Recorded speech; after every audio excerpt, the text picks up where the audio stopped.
And 6-10 in the month of May. Orioles have been even worse, going 2-8 in their last 10, sitting at 15-30 on the year. It led to manager Brandon Hyde getting fired last week. Milwaukee made a big move recently in putting Jackson Chourio in center field. He had one bad error, but also made a game-saving catch at the wall against the Twins yesterday. Manager Pat Murphy says it's not an easy move, but he believes in Chourio. It's a huge move, a lot of responsibility, and you can't just make it up in the middle of the season by taking fly balls. During BP. So you don't get those balls in BP, So there isn't the game on the line and the positioning and all that. So I think the position change has affected him for sure, but I think the play today shows you what we have on our hands, and he's special. Again, the Brewers and Orioles faced off tonight in Milwaukee. Meanwhile, appears Brewers could be getting close to having some of their starting pitching back available. Aaron Savale going to make another rehab start tomorrow, while Jose Quintana going to throw off the mound tomorrow and Friday. And Brandon Woodruff, through a bullpen session yesterday, will now make another rehab appearance on Wednesday. Rural Mutual Insurance, keeping Wisconsin strong. When a company only does business in Wisconsin, that's Wisconsin Strong. Rural Mutual provides all lines of insurance, including commercial, farm, home, and auto. And premiums stay right here. Keep Wisconsin Strong. Local agents, local underwriters, local claims adjusters. Rural Mutual Insurance, keeping Wisconsin strong. It's a big week for the future of Giannis Antetokounmpo. He is slated to meet with the Bucks about his plans and the team's plans moving forward. We reported earlier this month that the two-time MVP was at least open to looking at possibilities of playing outside of Milwaukee.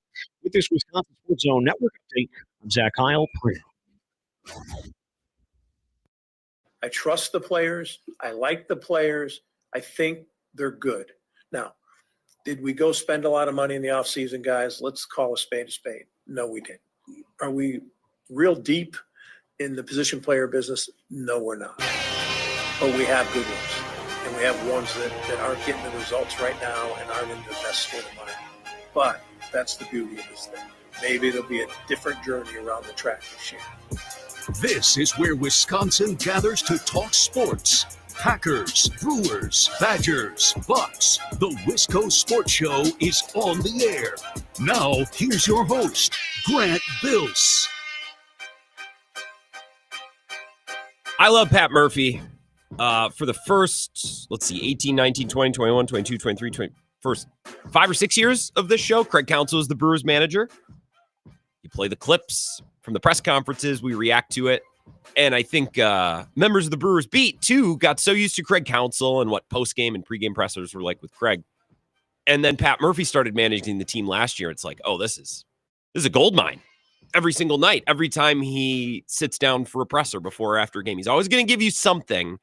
That was from Saturday after the Brewers dropped game 2. They were shut out on Friday, shut out on Saturday. They won yesterday. We're going to talk about that. But another series loss, and I know the Twins were hot, but at some point you gotta stop getting worked in game 1 and game 2 only to salvage game 3 on a getaway day on Sunday. So that's where I want to begin the show, and I want to begin with that commentary from Pat Murphy. Just about every day he gives us something. Not that the press conference is posted anywhere by either the Brewers or the FanDuel channel or whatever, but that's fine. That's fine. I complain about that enough. This is the Wisco Sports Show. My name is Grant Bills. It's Monday, which means a show presented by Road America. We thank them for their sponsorship. And Vintage Weekend coming up this weekend. So a great weekend. Or no, it was just this last weekend. Excuse me. So I'm sure a lot of you were up there. I saw a lot of pictures and looked like a really cool event, the Vintage Weekend. So now we turn our attention towards IndyCar. And that's going to start to fire up over the next couple of weeks. So appreciate Road America sponsoring Mondays on the show. Would love to take your calls throughout, not just on the Brewers, but I think it's going to be a fun show because there's a lot of random things from the weekend to pick at. If you dabble in a little golf, the PGA Championship and what Scotty Scheffler did this weekend was very interesting. I'm not a golf expert, but I can host a talk show, so we can talk about that. WNBA, a little drama with Caitlin Clark and Angel Reese, and a very good, entertaining basketball game, which is kind of my takeaway from the game. I watched a little bit of that this weekend as well, and of course, we can talk about everything that's going to happen with Giannis. We got a little bit more reporting from Chris Haynes over the weekend. So a little thing here, a little thing there. We'll weave all those different random sporting events throughout the weekend into the show on top of our Brewers conversation. And I'll take your calls on any and all of it. 608-321-1670. And you can watch the live stream. It's up and running. Facebook and YouTube. The Wisco Sports Show with Grant Bills. And then on my Twitter as well, at Wisco Grant. We'll get to the Monday mailbag at the very end of the show at 5:50. So submit your questions on whatever. Already a couple good ones coming in. It's one of my favorite segments of the week. grantbills21@gmail.com. We'll do that in about an hour and a half. So I had a wedding this weekend. I had a rehearsal dinner on Friday and then the wedding on Saturday. So I didn't watch any of game 1 or game 2 of the Twin series. I heard a little bit in the car on Friday as I was driving, and someone sent me a screen recording of the television broadcast because Levering was doing TV, and they were getting ready for the cribbage board giveaway on Saturday night, which is reasonably, I think, expectedly one of the bigger giveaways of the season, one of the bigger promotional items and tickets, just because we love cribbage in the state of Wisconsin so much, and we'll do anything for free. Was it Kate? Or no, it was RJ. It was just in the studio. If you listen to Overline with Ebo, RJ comes in just about every morning. And he was at the game on Saturday. He said they got to the lots about 10 minutes after they opened. They weren't even close to getting a cribbage board.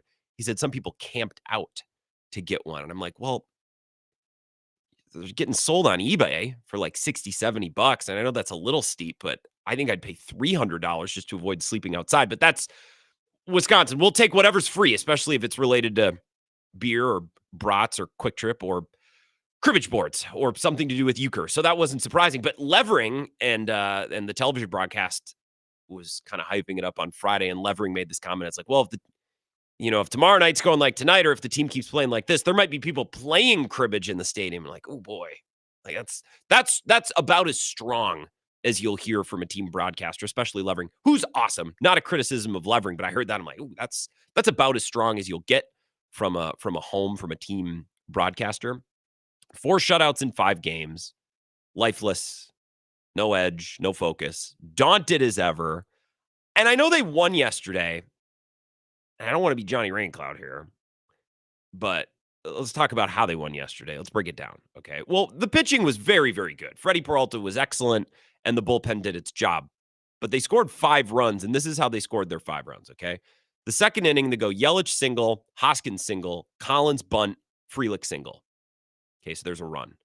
And they had a chance for more, except the next 2 batters were Joey Ortiz and Caleb Durbin. So obviously they got nothing past that 1 run. The third inning, strikeout, walk, single. And then Caleb Durbin came up to the plate, so the inning ended. The 8th inning, walk, Yelich ground out, sac fly. I believe there's a wild pitch in there too. So it went walk, wild pitch, fielder's choice to move the runner, sac fly. This is what Murph had to say about that sequence in the 8th inning. And the audio is a little garbled, but you should be able to make it out. And I will reiterate and echo what's said and why I'm playing this. But listen, it's about 20 seconds long. You should be able to make this out. The question is first, that's from Steve McGargy, about the offense stringing together some hits, and Murphy talks about the 8th inning. Offense, you got 4 runs early, then I don't think anything hits after the third. Just how do you feel about the approach? Yeah, when you think about it, William taking the walk, wherever that was, he hadn't had a hit today. They're pitching around him a little bit. Yelly moving him over. Not that he was trying to just move him over, but Yelly moving him over and Hoskins getting a pitch to hit in the outfield. So Yelich moved him over. It was a walk, a wild pitch, a fielder's choice from Yelich to the right side of the infield, and then the sac fly to get him in. And even Murphy in his answer is like, well, yeah, Yelich moved him over, but he wasn't trying to do that. Not that he was trying to just move him over. Not that he was trying to just. I heard that in the car because I was driving yesterday and they aired a little bit of the postgame presser. I'm like, it made me laugh. Not that he was trying to just move him over. I mean, not that he was trying to move him over. The ground ball happened to move him over as a result. The Brewers, in order to score the 5 runs that they needed yesterday to win, and if not for Jackson Churio's home run robbery, maybe yesterday's game looks a little different. Brilliant play. I don't take anything away from the Brewers, especially Churio on that play, but the 5 runs they scored yesterday were all singles, and all of those singles were aided by walks, a wild pitch, a sac fly, a ground ball, and I get that a little small ball is fine, but when you need multiple singles in a row, most of them soft contact, it's really hard to do. You need the opposing pitcher to give you walks, which, what was that cat's name yesterday? Josh Mauer could not stop. What was his name? Febby? It was something weird. I mean, he lost it. He was pulled after the 3rd inning because he couldn't hit the zone, and that helped the Brewers score a couple of runs, right? So multiple singles, soft contact, walks that were timely. The one situation where Yelich's signature ground ball to first base actually helped them. That was the situation that happened, so there's a little luck there. So yeah, the Brewers scored 5 runs, but that's the type of offense that wins you 1 out of every 5 games or 1 out of every 4 games. You need the stars to line up, and you need the stars to line up on a day where your pitching doesn't stink. So luckily, Freddie was on the hill yesterday. Freddie wasn't at his best, but he was pretty solid. You'll take that just about every time. So yeah, the Brewers salvaged the series yesterday, but I'm still not that impressed by the result. And most of the time, if the Brewers turn in that type of offensive output, they're not going to get 5 runs out of it. They might get 1 or 2. They might get nothing, honestly, if they're playing against a pitcher that can hit the zone and defense that can make plays. So yeah, they won yesterday. I'm not that hot and bothered over it. I think the biggest moment and the biggest story from this weekend was that quote that you heard in the intro on Saturday night. Pat Murphy, I'll play it one more time. I trust the players. I like the players. Which is fine. I mean, he's just up there riffing sometimes. I mean, I trust the players. I like the players. Don't I like, but, you know, he had to preface. I trust the players. I like the players. I think they're good. Now, did we go spend a lot of money in the offseason, guys? Let's call a spade a spade. No, we didn't. Are we real deep in the position player business? No, we're not. But we have good ones. And we have ones that aren't getting the results right now and aren't in their best state of mind. But that's the beauty of this thing. Maybe it'll be a different journey around the track this year. That's an amazing piece of audio. And there's a lot of truth in there. It's a harsh truth. And I think he tried to package it in a way where it didn't sound like he was dumping on his team's front office or on his players, but kind of indirectly or directly was kind of dumping on everybody involved. This was the part of that quote, obviously, that everyone's going to glom Did we go onto. spend a lot of money in the offseason, guys? Let's call a spade a spade. No, we didn't. No. So everyone's getting mad at Mark and getting mad at the Brewers. Mark Attanasio, the owner, of course. So that's the part of the comment that's getting everyone's attention, and good reason. You don't often hear a coach or a manager call out the decision-making of the front office. Doesn't happen very often. And no, the Brewers were not uber aggressive this offseason. But folks, it's not like they slashed payroll by $50 million, right? In fact, depending on what numbers you look at, their payroll didn't even go down. In fact, again, if you look at certain sets of numbers, the payroll actually might have increased a little bit. That's not because they went out and signed guys. That's just the nature of certain extensions and arbitration. They had a lot of talent that left. They did not aggressively try to replace that talent. Okay. It doesn't just come down to dollars and cents. In fact, the dollars and cents aren't nearly as damning as most Brewers fans or as Pat Murphy would make it sound like, Did we right? go spend a lot of money in the offseason, guys? Let's call a spade a spade. No, we didn't. The much larger issue for the Brewers, and this is nothing new, we've talked about this, the much larger issues are twofold. Number one, the returns that they got in the Burns and Williams trades, and 2, the struggles of their stars. And Pat Murphy talked about that second. He talked about his stars. He's like, look, we got a bunch of guys who are really good who just aren't playing well, and they're not in the right state of mind. So Murphy even directly speaking to that in an answer that most people just took as he was calling out ownership, which I guess he was. He was stating a reality. I guess we don't know the intent behind that comment. But the Brewers, as I've talked about, dealt their ace last year and dealt their closer this year and got nothing in return for either, and it's killing them. It's absolutely killing them. I realize that both Corbin Burns and Devin Williams only had 1 year remaining on their contract. I get that, which limits their value, but they had more value than nothing, right? The Brewers needed to get more for Williams. They needed to get more for Burns than they did. DL Hall has essentially been a zero now through about a season and a quarter. Joey Ortiz is physically present on the field. That's about it.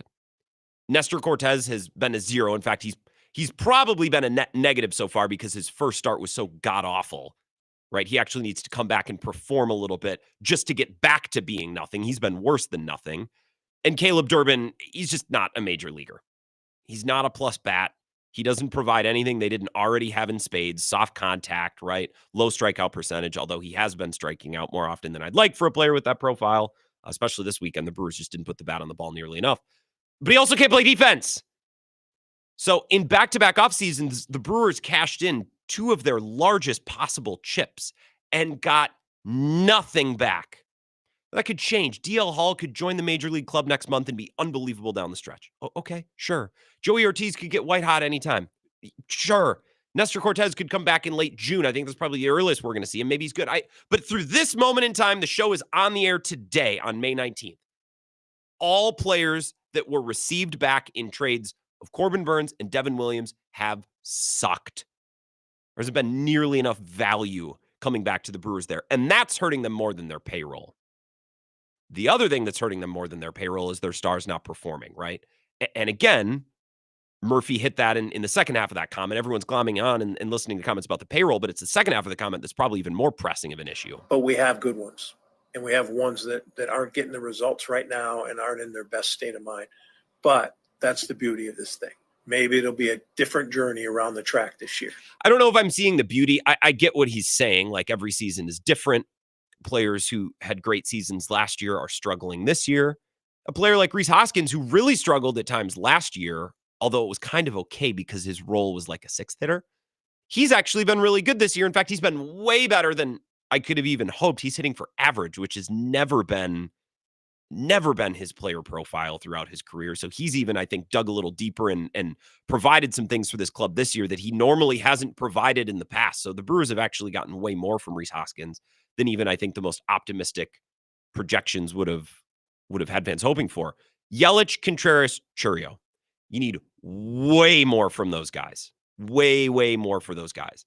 And if those guys are performing, well, okay, we can nitpick Ortiz and Durbin and others, but it's a small little thing. It's a small part of the lineup. It's your 8 and 9 hitters, and the Brewers are never going to have a stacked lineup 1 through 9 just because they're not the type of club who can afford to go all out, balls to the walls at every single position, and then also balls out with depth, or balls to the walls with depth behind those 1 through 9 hitters, right? This expression that I was thinking about earlier today, Warren Buffett, not that I'm super into finance, but I love the quote, and I like expressions. I have a little notebook. I write down expressions when I hear them. Warren Buffett says that when the tide goes out, you can tell who's skinny dipping, right? Well, the tide of the Brewers offense, the driving force is Yelich, Contreras, Chourio. Those 3 have disappeared, which has exposed just about every other part of this offensive operation, and just about every other part of this operation absolutely stinks. Ortiz cannot find it. Durbin is not a major leaguer, which is terrifying considering he was brought up to replace the last guy who wasn't a major leaguer in Oliver Dunn, and also Vinny Capra, right? Like, Andrew Monastero's up here. He's probably not a big leaguer, but he was brought up to refrains of celebration from Brewers fans because he's anything other than what they've been running out there at shorter third base. You know what I mean? So the proverbial tide has gone out, and it's exposed every other part of this offensive operation where the Brewers were just kind of hoping for good enough. We hope for good enough from Ortiz, good enough from Durbin, Dunn, Capra, whatever at third. They probably hoped for good enough from Rhys Hoskins, and he's more than obliged. Probably hoping for good enough from Garrett Mitchell. He did not provide that, and then he got hurt. The Garrett Mitchell special, and I don't criticize that. It's unlucky for him, but that's kind of been his lot in life as a Major League Baseball player, right? As soon as Chourio, Yelich, and Contreras, as soon as that faucet shut off, as soon as that tide went out, you could see everything else that was exposed. You could see who was skinny dipping, right, when the tide goes out. And the rest of this Brewers lineup is skinny dipping. So yeah, they won yesterday, and I'm glad they salvaged the series, but single, bunt, single, walk, single, walk, fielder's choice, wild pitch, sac fly. It got the job done yesterday. Most days that will not get the job done. And if that's the offense they're running out there, and that's the production that we can set our watch to day to day, well, they're going to win 1 out of every 3 games. And it's going to continue to be the type of team they are until the meat of the order changes or they go out and make a big acquisition. I think it's more likely that the meat of their order figures it out. Probably Chourio. I don't have a lot of hope for Yelich just because he seems so lost. And Contreras has a broken finger. So like, I don't know why we would be sitting around waiting for, well, Contreras will get it going. Why? He's got a broken bone in one of the hands he uses to grip the bat. So I think we're just going to be in a holding pattern with Contreras, which is scary because this team needs a lot more. And I don't really know where that more is supposed to come from. I don't have high hopes coming from anywhere, honestly. 608-321-1670. I'll take your calls on the Brewers and anything else from over the weekend next. This is the Wisco Sports Show with Grant Bills on the Wisconsin Sports Zone Radio Network.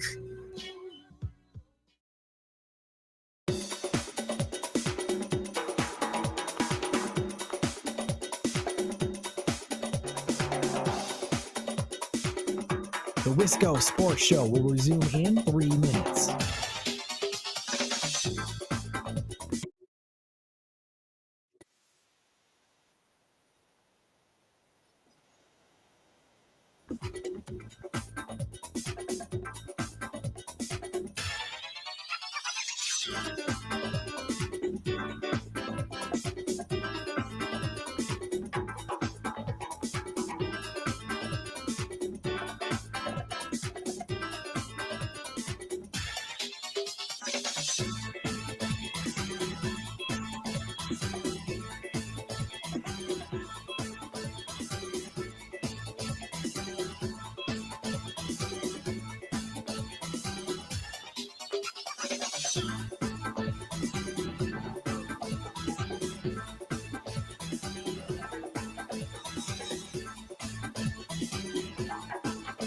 The Wisco Sports Show will resume in 2 minutes.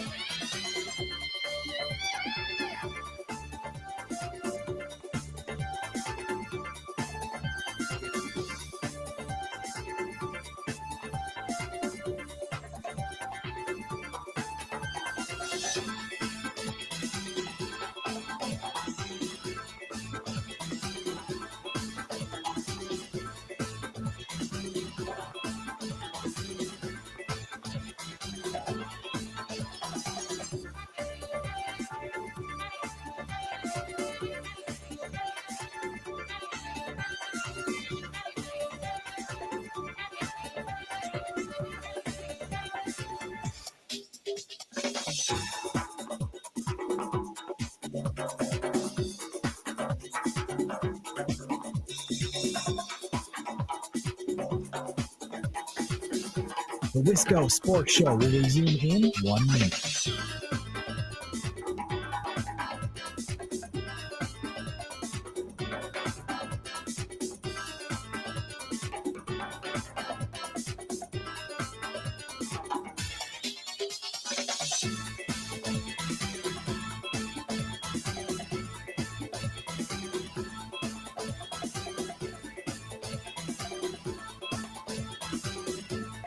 The Wisco Sports Show will resume in 30 seconds.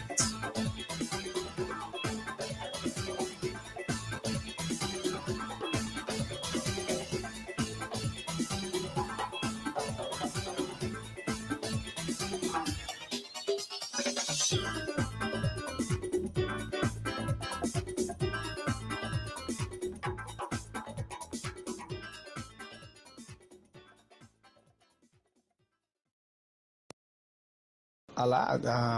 I do it every day. Something, that I think that even in my first year, I saw some little teams back then, but, I probably wasn't, too comfortable to say it. But I think that I grew up like that, and I said it before, I got raised like that, like if you see something and just communicate in the best way. And that way, whenever you are having a hard time or something, somebody's going to come to you in the same way and help you. So it's how it is. That's Freddie Peralta yesterday. He was asked about being a leader in the clubhouse. We talked about leadership last week as it pertains to Christian Yelich, and I was off on Friday. So if you were listening Friday night, you would have heard that segment again. I'm just dying for Yelich to be a leader. Now, other people can lead too. I think Freddie Peralta is one of those guys on this team. I'm not sure about Contreras. I'm not sure about someone like Rhys Hoskins, who speaks with the media a lot. I think he's a spokesperson, different than maybe being a leader. I don't know. I haven't been in the clubhouse this season. Jesse Rogers at ESPN wrote an interesting Brewers story today. He normally covers the Cubs. There's some quotes in here from Colin Ray, former Brewer, Craig Counsell, obviously former Brewers manager, and was around a lot of these guys for a long time. Yelich probably most notably. And this dropped at ESPN today, and it was this story about Yelich as a leader, but he's struggling to figure it out. And there were a lot of euchre. It's just I didn't really know what Jesse was going for with this story, but that's fine because there's plenty of nights where this show is on the air. It's like, well, there's not much going on, so we got to talk about something. The show just has to go on. Sometimes writers just have to write a story. I kind of think that's what this story was. There are some interesting quotes about Christian Yelich and how he operates and acts as a leader in the clubhouse. So I want to get to that in a little bit. Freddie Peralta kind of speaking on that yesterday. And if you have any Brewers thoughts, I'll take your calls, 608-321-1670, or anything else from the weekend. Let's go to the phone lines. Wisco Sports Show. Who's this? Denny from home. Hey, Denny. What's going on? Hey, how are you doing, bud? I'm doing good. Lovely weekend. How about you? I Yeah, it was great. I worked all weekend, but that's okay. Attaboy. Because it was kind of bad weather anyway. Yeah, You know? no point in relaxing. What are you going to do? Go to work. Make something happen. I like that. Hey, Cheerio, I thought, had that excellent catch. I really thought they kept them ahead of the game. I think if you would have gave that up, that could have been detrimental, you know? Because I think the game would have been, that would have tied the game, right? Right. And then in the Packers, too, I wanted to say, I gave Ebo a 9, and I wanted to go 9-8, but I went 10-7 for my pick with him this year, you know? Yep. And the reason I'm picking that is, I know I told you this before, but I'm sure not convinced on Love.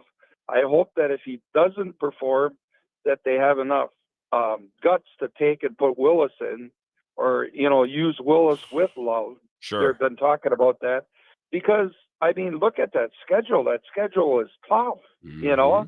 And, I mean, 9-8 might even be a stretch because, and I also feel that with Mark retiring this year, the new GM is, if they don't do good this year, I think he just chops everybody from the top down. So, okay, so this is a talking point in sports that I love. Denny, there's a lot in that call that you gave us there, and I appreciate it. A minute or two on the Packers, and then we conclude with the Brewers before we take our bottom of the hour break here at 4:30. I think a lot of sports fans and writers and talkers think along those lines as well, Denny. Whenever someone new takes over, they want their own guy, right? Somebody new buys a team, they want their own guy. A new general manager takes over, they want their own guy. A coach takes over, I want my own guy. I want my own quarterback. Everybody in professional sports who is put into some sort of leadership role, whether they're in charge of owning the team and everyone involved with it, or if they're a coach and their only issue is the offense, or their only responsibility is the defense or the special teams. Everybody, when they get that job, when they're handed that power, they often want their own guy, right? So it's logical to think that way. It's fine to think that way. I think the Packers situation is so unique with Ed Policy taking over for Mark Murphy. Ed Policy, I think if the Packers do this the way they want to do it, is just going to become Mark Murphy. He's going to walk the same path as Mark Murphy, use the same set of guiding principles as Mark Murphy, the same organizational structure, just the same way that Gutekunst has mostly followed the book of Ted Thompson. And Ted Thompson, you can trace this all the way back to the early 90s. And Eric on I-90 started saying this months ago, and I think it's a great way to visualize and to consider the way the Packers have done business. There's a 3-ring binder in that building. It's been passed down to the next guy ever since the early 90s, right? It's the same philosophy. It's the same process. And I think that really helps in organizations. Now you have to modernize as well as the game changes. And I think you can see that in the way that Gutekunst goes about his business versus Ted Thompson. Brian Gutekunst a little bit more willing to push money one way or another, or spend money in free agency. I don't think Ted Thompson was nearly as free agent averse as we saw at the end. For a large part of Ted Thompson's career, he was willing to go get a free agent that he thought was worth it. He got Julius Peppers and, back even farther, Charles Woodson and others. Like, he was not afraid to use free agency sparingly when he thought it was really going to make a difference. At the end of his career, I think he just became so Ted. Like, all of the things that made Ted Thompson became so magnified in the last couple of years, to the point where, like, he wouldn't spend $5 million on a player if the $5 million fell out of, a moving truck on the highway in front of him. Like, if the money was placed in his lap, he didn't want to spend it.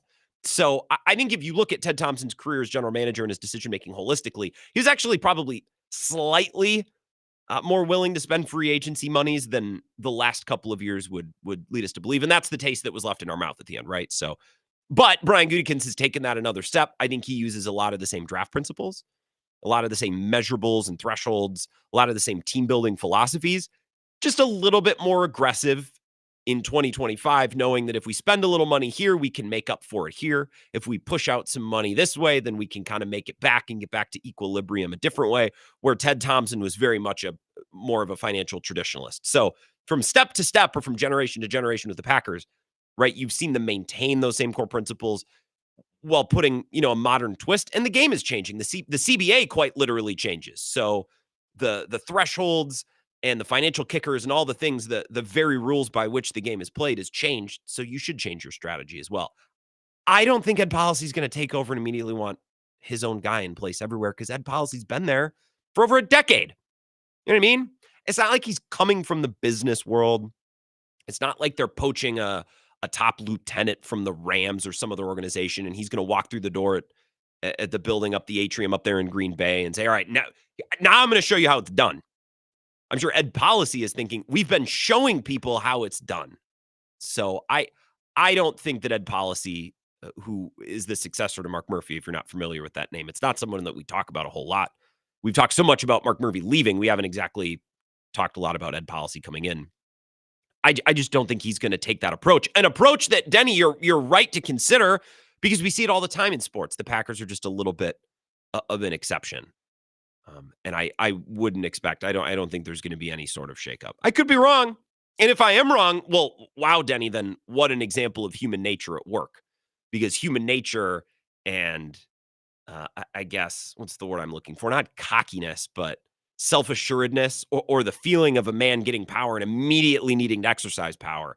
It'll be a real example in human nature. If Ed Policy, of all people, who's been there for 15 or more years, I think, if he comes in and shakes it up, then like, yeah, what a monument to hubris and pride in someone who's stepping into a new role. Because if the Packers are, shaken up by Ed Policy, then anybody can be shaken up by a new leader in the room. Does that make sense? Back to the Brewers a little bit. Dry fly in Montana. Text in 608-321-1670. Saying nothing wrong with losing to the Red Hot Twins. After all, this is a 3-time World Championship Series or World Series championship franchise. It's a good point. Twins are red hot. I'd feel a little bit better about dropping 2 to 3 if they haven't been on a binge of dropping 2 of 3. And also, I saw Hunter Baumgart, friend of show once upon a time. Now he works for a competitor, but I still love Hunter. Tweeted on the night of Friday, said Joe Ryan has 7 strikeouts through 3 innings against Milwaukee. It's like that kind of thing isn't okay. This lineup mostly sucks at just about everything, but strikeout avoidance is supposed to be one thing that they're actually okay at. Like Joey Ortiz is not supposed to strike out a lot. Caleb Durbin, Sal Frelick, not supposed to strike out a lot. Same with Terang, Contreras. You know what I mean? Like they don't drive the ball enough and they don't hit it hard enough and they don't barrel it up enough. But to most of these guys' credit, for whatever it's worth, and I don't think it's worth a lot, but they do avoid strikeouts very well. So when you see this team going 1, 2, 3, strikeout, or striking out a ton in small sample sizes, like, something is truly wrong past just they're playing a good opponent. And the Twins have been hot, obviously. Now they get the Orioles starting tonight. Thank God. More interleague play. Hey, Brewers fans, you want to get excited about your team? Here's another opponent that you don't really need to care about. Well done, Major League Baseball. Just the entire month. Interleague play over and over and over again. That'll move the meter. That'll get people to the ballpark. But the Orioles have been as down as anybody. They just fired their manager. So if this series doesn't go well and they look lifeless and daunted as they did against the Twins, what's the excuse? You know what I mean? Joe commenting on the live stream as well. Twins are World Series contenders. Don't beat yourself up. Well, they're not World Series contenders. At this moment in time, they're probably better than the Brewers, and they're certainly hotter than the Brewers. 608-321-1670. Text says, plus, Grant, we need to remember that Policy comes from the tree of great 49ers, too. He's not going to go crazy. Yeah, he comes from that organization and his family. What was it? His Carmen Policy was a high up in the Niners. I remember reading about this and talking about this when he was first named successor. A lot of this information's got buried in the back of my brain. But yeah, I don't think Denny's concerns are, I'm not saying they're not valid. I wouldn't lose sleep over it, Denny. I don't think he's going to come in and shake the snow globe and fire everybody, unless that's what you want. Then worry about it, because I don't think it's going to happen. We'll take a 5-minute break. We'll come back. I want to pick at some different things throughout the weekend, including some interesting quotes from Jesse Rogers, ESPN. Wrote a Brewers story today. I'll be honest, not really sure what he's going for. I love Jesse Rogers. I don't really understand the story, but there's some good quotes about Yelich and his leadership style in here, which is an extension of some things we were talking about last week. So we'll get to that next. This is the Wisco Sports Show with Grant Bills on the Wisconsin Sports Zone Radio Network.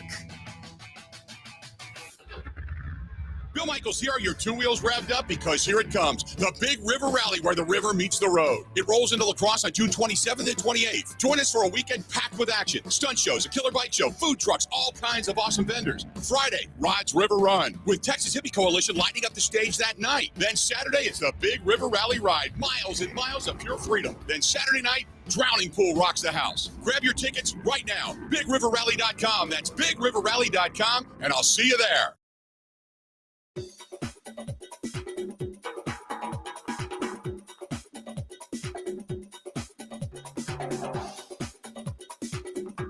The Wisco Sports Show will resume in 5 minutes.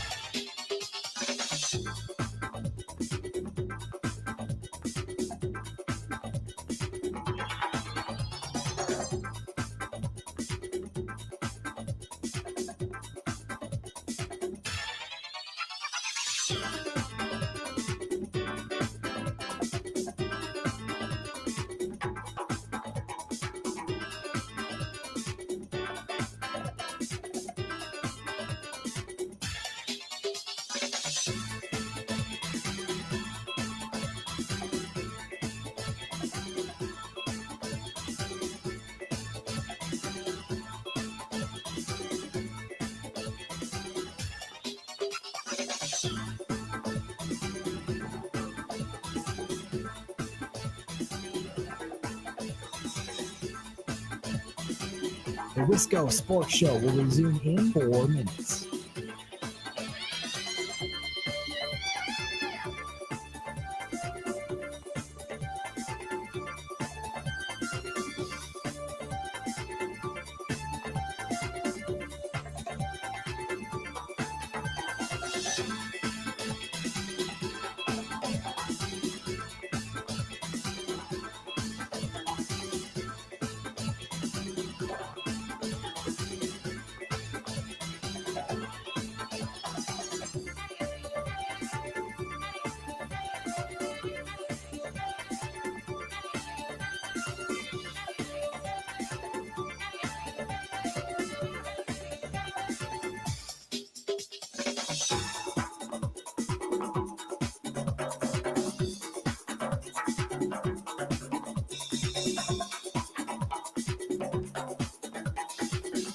The Wisco Sports Show will resume in 3 minutes.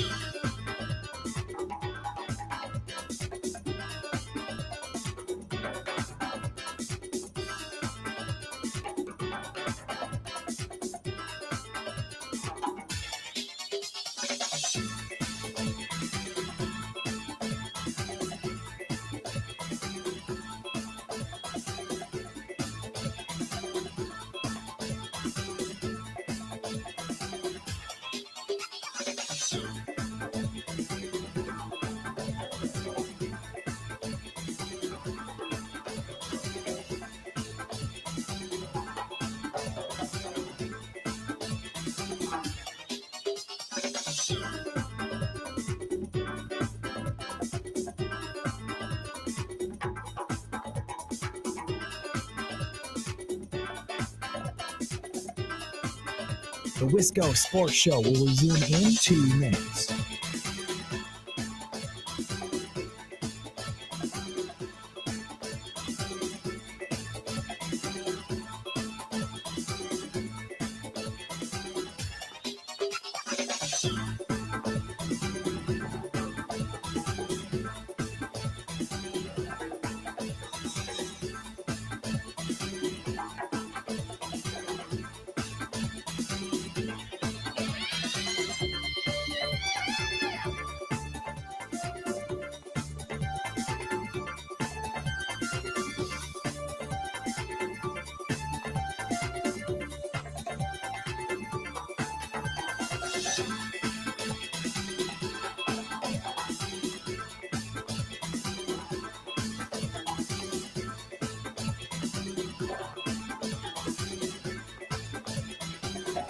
The Wisco Sports Show will resume in 1 minute.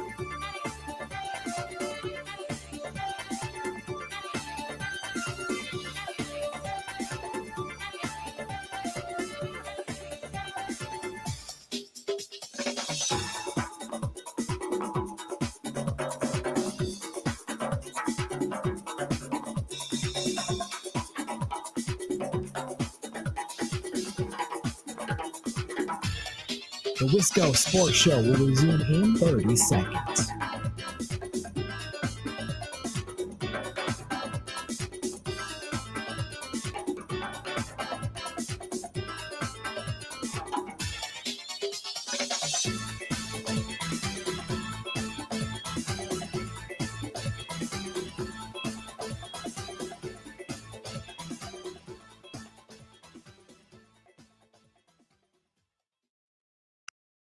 I think folks that truly love the game of basketball need to be mindful. You need to respect the humanity of these women, whether you are Team Clark or Team Reese, although you can certainly be both, right? The aftermath, the fact that the WNBA has to put out a statement because of racist comments and unsafe conditions toward Angel Reese. Like, I just want people to be mindful that whether you like it or not, anytime something happens with the two of them, one is automatically put as a victim and one is automatically put as someone who needs to be saved. When in reality, both are excellent competitors. They both said this was a basketball play. Now, Greeny, let's be honest. If this was the other way around, oh, Lord, you can only imagine how the conversation would have gone. That's Monica McNutt on ESPN this morning. And I really like Monica McNutt. Like, she's really good. I'm not going to act like I watch ESPN every single morning, but when I see clips or when I hear her commentary on basketball games, I think she's great. So I just play that as a way to get us into our next segment. I want to get back to the Brewers at 5 o'clock. We're going to read some of the reporting from Jesse Rogers on the leadership style of Christian Yelich. A very interesting story. I'm not really sure what to do with it. We'll figure that out. Jesse Rogers of ESPN writing a long piece about the Brewers missing Euchre. I think this story is weird because I feel like this story should have come out in March. And not that we're over Euchre. We all miss him a lot, but like, I thought we had done that whole song and dance. Rest in peace, of course, to a great. But we'll make sense of the story. Mostly what I'm interested in is some comments from different Brewers and former Brewers like Colin Ray and Craig Counsell, because Jesse Rogers covers baseball down in Chicago, most notably the Cubs. So we'll get to that at 5 o'clock. A couple of other interesting things going on this weekend, and I think they're all worth at least a little bit of a discussion. So if you're someone who's like, yeah, great, you never talk about hockey. Well, here's your angle. If you want to talk about Game 7 yesterday, you can call 608-321-1670. Game 7 between the Thunder and the Nuggets was kind of stinky. Not surprised that it wasn't close. We talked with Southside Scott early last week. And I love Southside Scott because he's a Denver sports fan and he listens to this show and he wants to call the show, but he wants to have, like, he wishes that this show was like a Denver sports show. So he just calls in and asks about Denver things, which I think is really funny. And I told him, I was like, I think the Thunder are going to eventually win the series, mostly because they're younger and deeper. I think if you played this series in the first round, the Nuggets might win. And it's kind of how the series played out. And then Aaron Gordon yesterday kind of ranting about how there's no rest in between games. Like, I think this second round series between the Thunder and the Nuggets was a war of attrition, and the Thunder were simply more equipped to win a war of attrition. And that's part of team building. You know what I mean? Like, I'm not going to shed tears for the Nuggets. It's like, oh, you're older and less deep. Well, then build a team that's younger and deeper.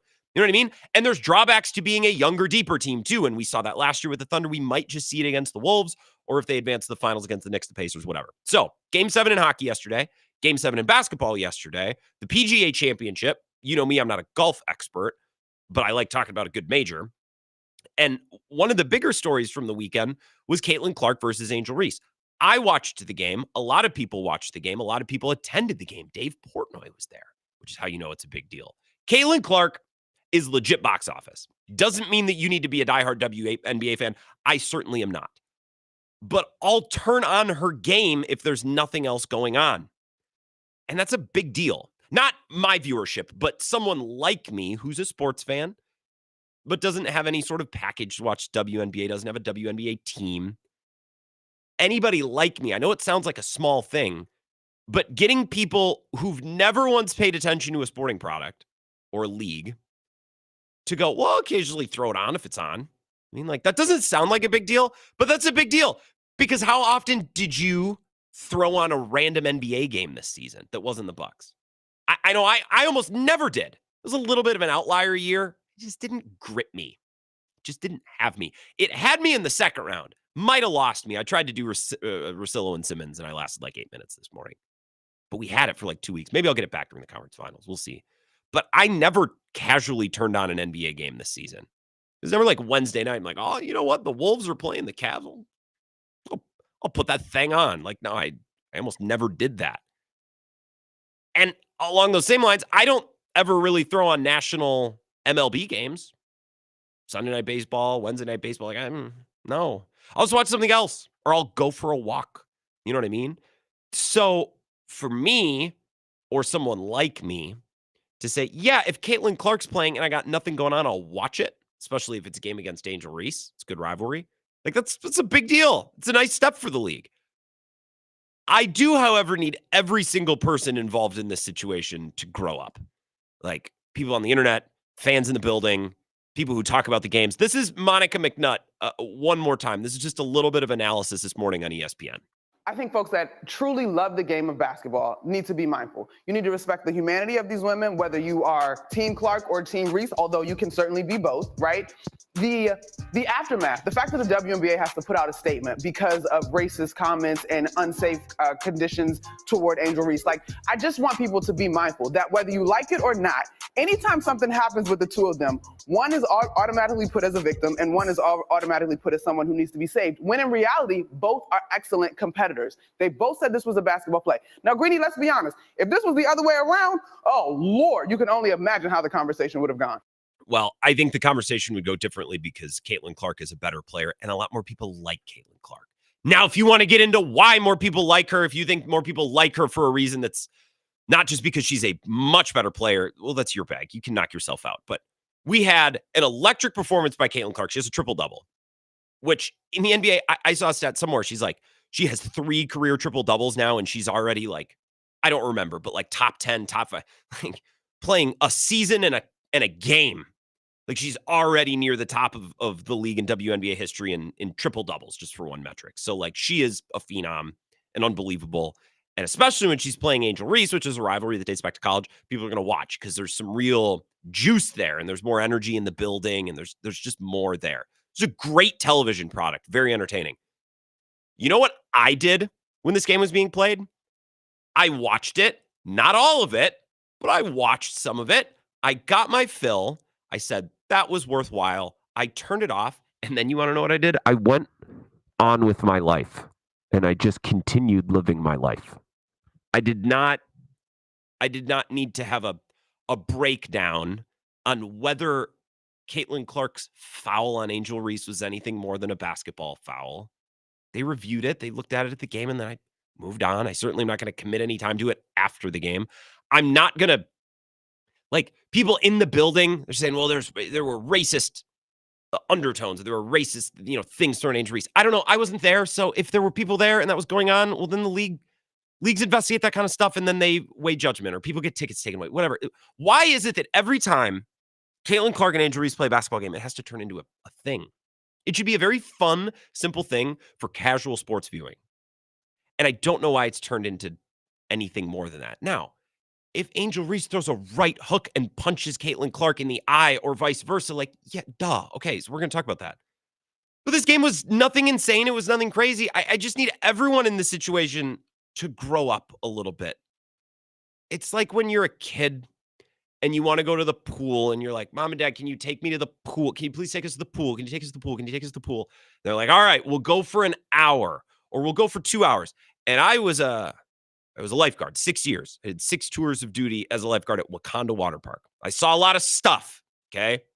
Kids don't like leaving the pool. They do not like being told they need to get out of the water. They don't like that.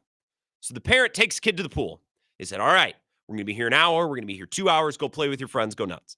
And then when that time window comes up, the kid who promised to behave, promised to be on the best behavior, no, I don't want to go. One more time down the slide. Or they jump in the pool out of protest. And then they start screaming. And then they start whining. Or then they get out of the pool and then they're cold. And then it's a whole thing. Or the kid's hungry and they're whining. Take us to the concession stand. That's how these Caitlin Clark Angel Reese games feel. It's like, all right, everyone. We're just going to sit down and watch a basketball game now. We're not going to get weird about it, right? We all promise? Nothing's going to get weird. We're not going to treat this like it's something other than a basketball game, because it's not. We all agree, right? It's like telling your kid, all right, you got 1 hour. Go play with your friends. All right, 15-minute warning. I'm going to come get you in 15 minutes. Be ready. I don't want you to throw a temper tantrum. All right. And then the game ends and everyone loses their mind. Or you tell the kid, all right, now it's time to go. We got to get out of the pool. And it's Does not go well, except that's a 6-year-old with a 6-year-old brain. I don't understand how adults with adult brains watch a game like that and then spend the next 24, 48 hours losing their mind. I don't get it. It's fun. Enjoy it.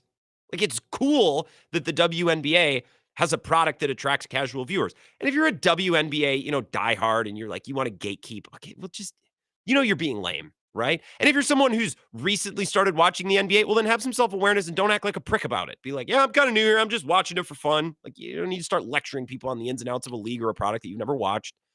Doesn't need to be a race thing. Doesn't need to be anything more than Caitlin Clark versus Angel Reese going back to college. Like, it's a very good product, but why do we ruin everything? We have to throw temper tantrums about every little thing. So that was a big story from the weekend. We can pick a game 7 between the Leafs and the Panthers, which is very funny to watch the Leafs do their thing and dump down their skates again. Nuggets Thunder was pretty self-explanatory, but if you have thoughts on that, we can do that. I want to talk a little bit about Giannis as well, and we'll get back into the Brewers at 5 o'clock. Time for your phone calls before then, if you want to jump in on the other side of this break at 608-321-1670. This is the Wisco Sports Show with Grant Bills on the Wisconsin Sports Zone Radio Network.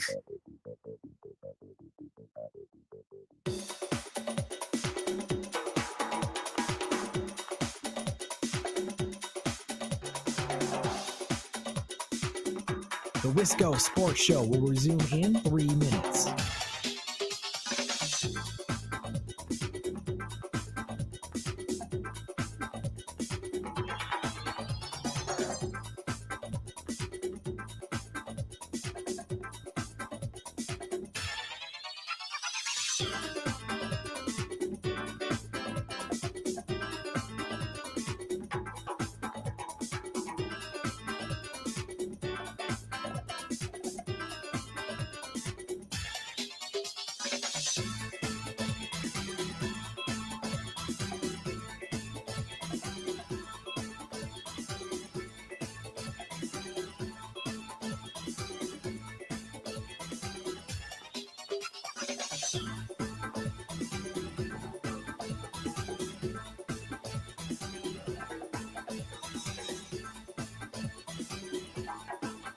The Wisco Sports Show will resume in 2 minutes.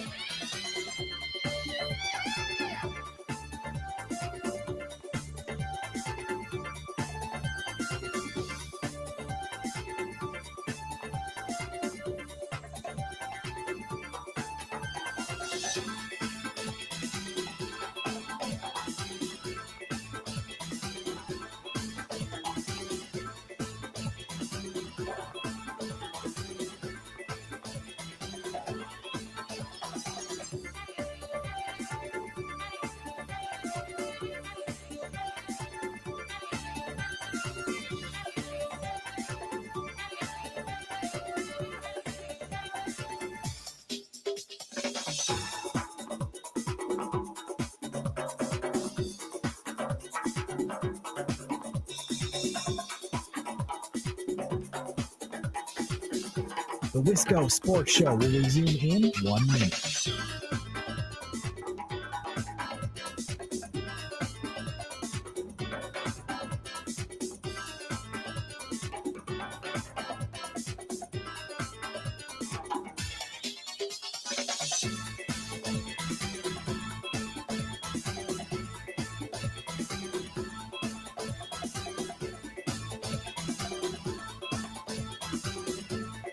The Wisco Sports Show will resume in 30 seconds.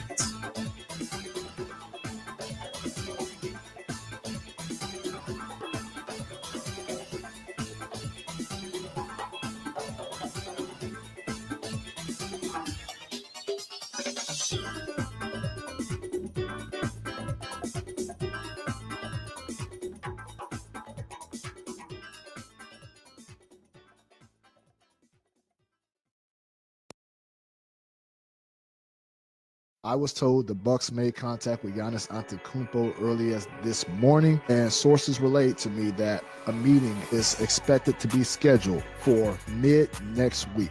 This is where Giannis is going to have the chance to speak with Bucks brass and talk about the direction of the team. And there's a lot going on with the Bucks this offseason. Knowing Giannis personally, one of the toughest competitors we have in this league, guy who has great ambition. He wants multiple championships. That's all he wants to do is be put in a position where he can play alongside a team that has a chance to fight for a title.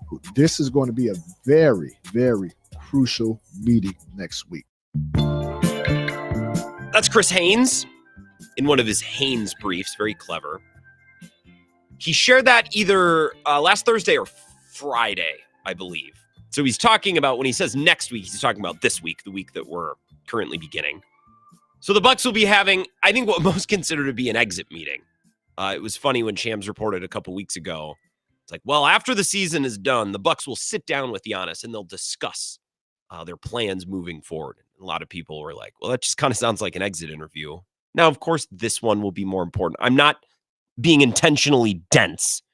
Obviously, their exit meeting with Giannis is a little bit more important than their exit meeting with AJ Green or Ryan Rollins or whoever, fill in the blank. So I'm not downplaying the importance of this meeting. I am downplaying the newsworthy nature of the meeting. When Chris Haynes is like, well, they made contact with Giannis. Well, how did they do that? Did they text him, perhaps? I was told the Bucks made contact with Giannis. They made contact. He's a Buck. He's under contract. They do probably communicate. They probably interact. I will say, when the Bucks lost to the Pacers, a lot of the noise nationally, let's say, from big picture basketball and sports talkers was like, well, he's going to leave. And I was a little skeptical of that throughout, but I do think this is the most likely, not even close, that or this is the closest that we've come to him maybe asking for a trade. I still don't think he will, but I don't really have strong feelings about it one way or another. I would bet against it if I had to. But as the postseason continues, is anyone else noticing, or is anyone else getting a sense that there are actually a lot more teams in the NBA in a similar spot to the Bucks? Like when the Bucks lost to the Pacers, like, oh, the Bucks are in a real mess, folks. They've gotten themselves in a real pickle. Okay, but in the week since, it's like, okay, so what about the Celtics? Like, are they in an awesome spot? What about the Cavs? Are they all of a sudden in an awesome spot? Best season in franchise history. They thought it was the year, and they got wiped out in round 2. Wasn't even close. Like, what about the Warriors? You know what I mean? Like, 2 or 3 weeks ago, it felt like the Bucks were on the island of this contender that seemingly had nowhere to turn. And now you can point to 4 or 5 other teams as the postseason continues, and we'll see what happens with the Knicks, and we'll see what happens with the Pacers and the Thunder and the Wolves and other teams. Now, those teams have the advantage of being slightly younger. Like the Wolves, I think, led by Anthony Edwards, are still growing. The Thunder certainly growing. So I know the Bucks aren't the same, but like the Celtics are all of a sudden in a really messy spot. The Warriors, who knows what they're going to do? You know what I mean? I think the group of teams that could potentially acquire Giannis is a lot smaller than maybe we thought 3 weeks ago or whenever it was that the Bucks got eliminated. I've tried to put it out of my mind. You know what I mean? Like, I do think it makes sense possibly for San Antonio. I think it could make sense for Houston. I think it would make a lot of sense for Indiana if they bowed out in the second round. I think the Pacers are going to the finals. I think they're going to beat the Knicks.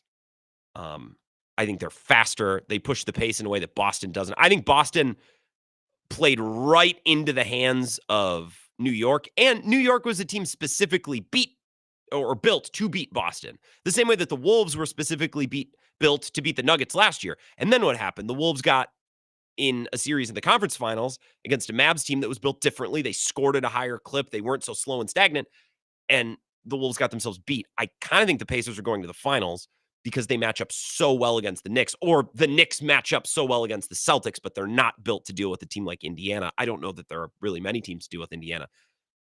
The long and short of it is, I'm not sure that the Bucks are in that miserable a spot relative to the rest of the league, because this new CBA in the second apron has a lot of teams wondering what they're going to do next. And I don't think that there are a great many teams who'd even make a good destination for Giannis, even if they wanted to acquire him. I think it's a small group. And maybe there's a team in there. Again, I think San Antonio is interesting. Maybe. It's feeling less and less likely. But who knows anything? Hour number 2 next.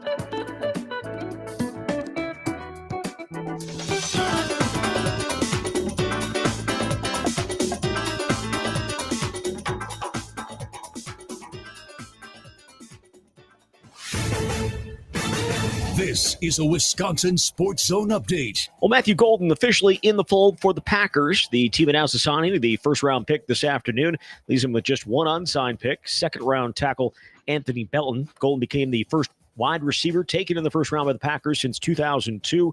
He ran the fastest 40-yard time among wide receivers at the Combine and has the coaching staff, including offensive coordinator Adam Stedovich, intrigued by what he could be for the offense. Yeah, like him. Looks fast.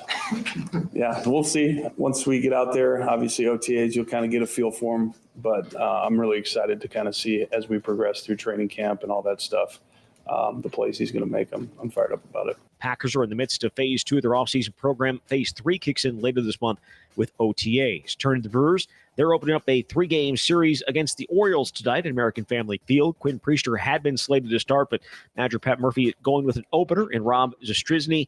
Then Priester will take over. Priester enters 1-2 with a 4.59 ERA. The Orioles going to send Dean Kremer. He's 3-5 with a 5.36 ERA. First pitch is slated for 6:40.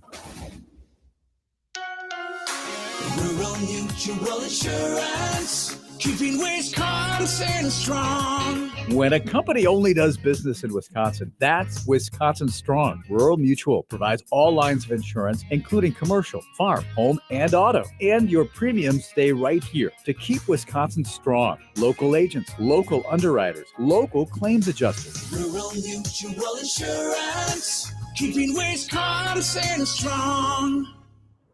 Well, Giannis Antetokounmpo and the Bucks expected to meet this week to talk about his future and the future of the team. There was a report earlier this month that Giannis was open to exploring a future outside of Milwaukee for the first time. He's still got 2 years left on his current contract. With this Wisconsin Sports Zone Network update, I'm Zach Heil, Print. I trust the players. I like the players. I think they're good. Now, did we go spend a lot of money in the offseason, guys? Let's call a spade a spade. No, we didn't. Are we real deep in the position player business? No, we're not. But we have good ones. And we have ones that aren't getting the results right now and aren't in the best state of mind. But that's the beauty of this thing. Maybe it'll be a different journey around the track this year.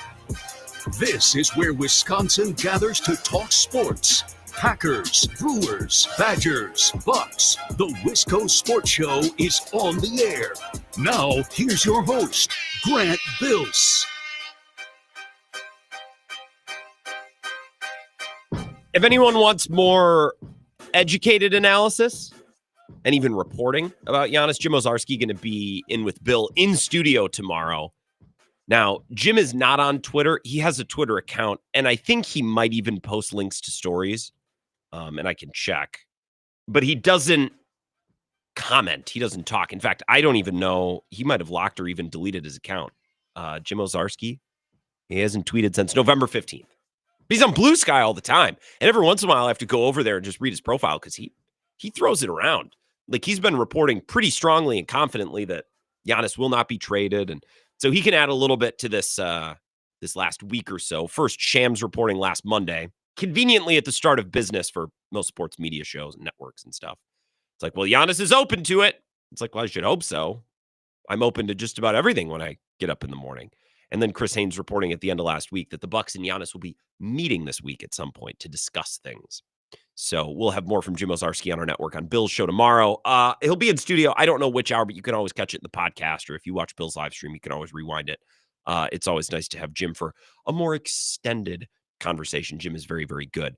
I want to get back into the Brewers, but I'll take your calls on anything from over the weekend. 608-321-1670 as we reset the show, the Wisco Sports Show, and on Mondays presented by Road America. If you go to roadamerica.com, you can see their schedule events. This weekend was their vintage weekend with SVR8. It looked very, very cool.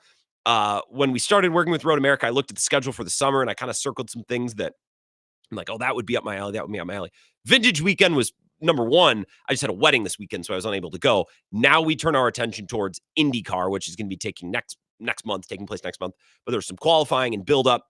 And I know a lot of people are enjoying that. And we've talked about that on Bill's show again, when we just have more time to get into other things, with Steve Zotke, who's a guest and a Milwaukee and Wisconsin radio personality and racing personality that I'm sure a lot of you are familiar with. But if you go to roadamerica.com, look at their schedule events throughout the summer. And it's not just races, right? Events. If you just want to take the camper somewhere for a weekend or tent it. I know Bill always takes the RV. They've camped in tents there as well. And every time I bring up Road America, whether it's Rick or Tyler on the live stream, it's like awesome place to camp. So it doesn't even have to be for a specific race. They have sunset cruises and driving schools and all sorts of things throughout the summer. So if you go up just in between Elkhart Lake and Plymouth on the eastern side of the state, again, roadamerica.com for all the details. We appreciate them sponsoring the Monday show. Jesse Rogers wrote a piece at ESPN, and it came out earlier today, and I'm a little confused by it. It's good writing.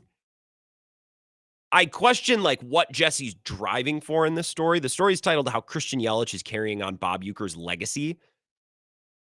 And he's talking about Yelich in the clubhouse at the end of last season, and they're crying and they're all very sad. And then, Uecker passes away. And that's fine, but that story's been written 100 times, and it was written back in February or March or April when the season is starting. So I was reading through this, and I'm like, okay, so what specifically in this is about Yelich? Not so much about his connection with Uecker or what he remembers about Uecker, but Yelich specifically. And there is it's a small portion of the story where he talks about the leadership of Yelich. And I'll read you a little bit of this. It's the segment of the story that said, it's important to have a pillar. He's described as a pillar by many people who were introduced in the story and interviewed for the story. And last week we talked about how Yelich's leadership, it's necessary. I don't care if you're not a vocal leader or a rah-rah guy. You can't just pass up on the responsibility of leadership when you're the elder statesman in the clubhouse and the former MVP and the guy with the contract and face of the franchise and all that. So I'll read you a little bit of this from Jesse Rogers, and we'll get into phone calls here. Just give me 2 or 3 minutes to get this out. The year-over-year trend of low payrolls with high win totals has been the norm for Yelich's entire career, first in Miami, and then the past 7 seasons in Milwaukee. Despite the challenges that come with trying to do more with less, the Brewers continued to contend year after year, and that comes from a clubhouse full of players focused on the thing in their control, playing the game the right way in order to win. Not really sure what that means, but let's continue. Quote, "You're in an underdog role every year, so you have to make up in some other areas," Yelich said. "You can't just go toe-to-toe with the Dodgers or the Yankees or the Cubs." Well, I mean, they've gone toe-to-toe with the Cubs, but whatever. "You're just not going to, so you have to find advantages or closeness with your team, and you have to do things differently." And then Jesse, writes about prioritizing speed and stolen bases, and then their defense.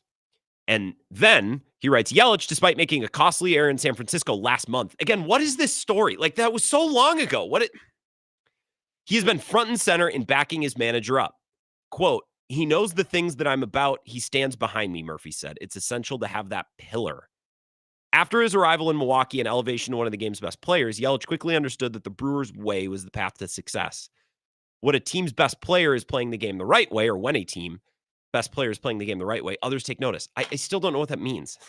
This story bothers me, but it's got some important nuts and bolts for what we talked about last week. When a team's best player is playing the game the right way, others take notice. I don't know what that means. Quote, "As a young guy, you see an older guy take pride in that stuff, alarms go off," 25-year-old outfielder Sal Frelick said. What stuff? Murphy added, quote, "It's not telling guys they're supposed to do, it's showing them what you're supposed to do." Others who have played with Yelich said he will pick the right moment to say something to the rest of them. Here's Colin Ray. "During the team meeting, he'll speak up. Everyone tends to listen to what he has to say. He's all in on his career. That's his total focus. This is the way you're supposed to play the game. You shouldn't be playing it any other way." Hoskins says Yelich has a feel, quote, "for what the moment needs, like a good manager."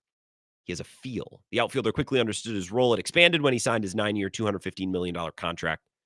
"When you take that money, there's a certain responsibility that you have not only to perform, but it goes beyond performance," which is what I was saying last week. This is from Yelich.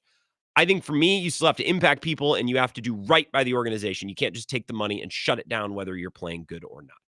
Okay. So I hope that's talking. And I know Murphy's saying, in team meetings, he's always behind me. Hoskins saying he's got a feel. Colin Ray saying he'll stand up and talk in team meetings, that kind of thing. That's good to read.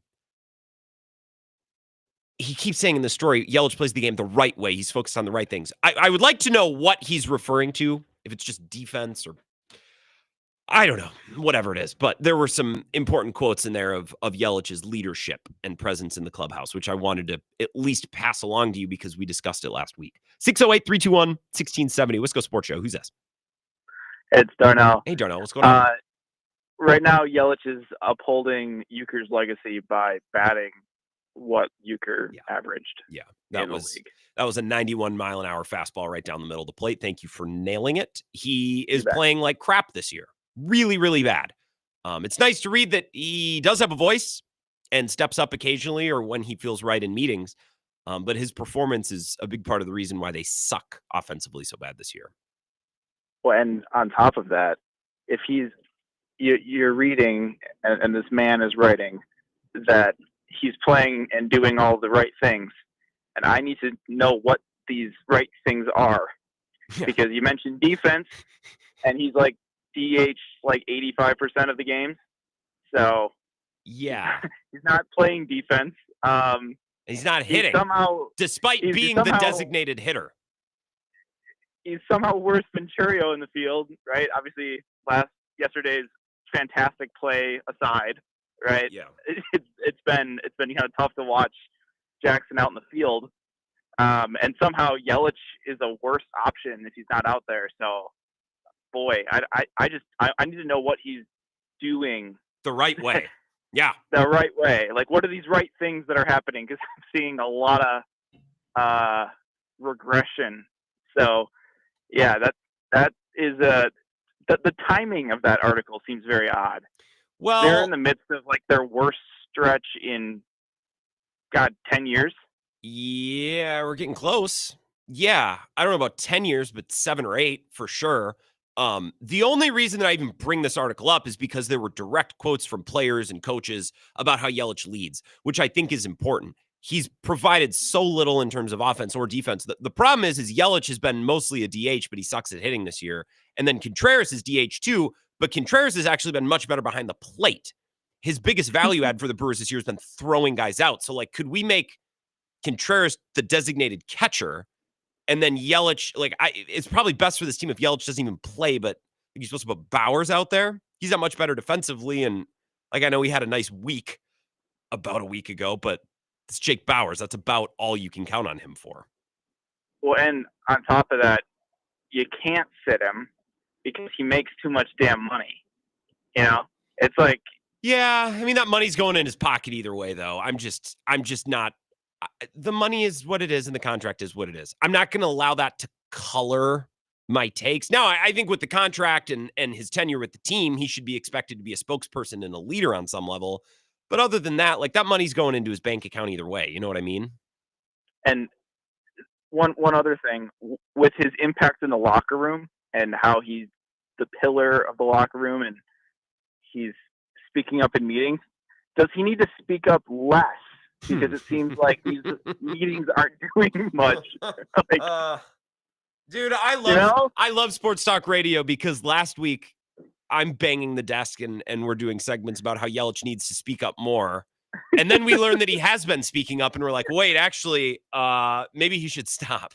maybe it's his fault one way or another, Darno. We just need to figure out if it's a sin of omission or a sin of, I don't know, if he's doing too much or not doing enough. We can't figure it out. Omission or commission. Thank you. And and honestly, they've had like 3 or 4 closed door meetings already this year, which I'm pretty sure is 3 or 4 more than they had in the last 5 years combined. So it's a tough watch. It just is. But you know, it's the Brewers, and I've seen them much worse than this. So I guess I'll be just indifferent for now. Yeah. Like, I'm frustrated, but it's summer. It's not like we can watch the Bucks or the Packers or the Badgers or anything.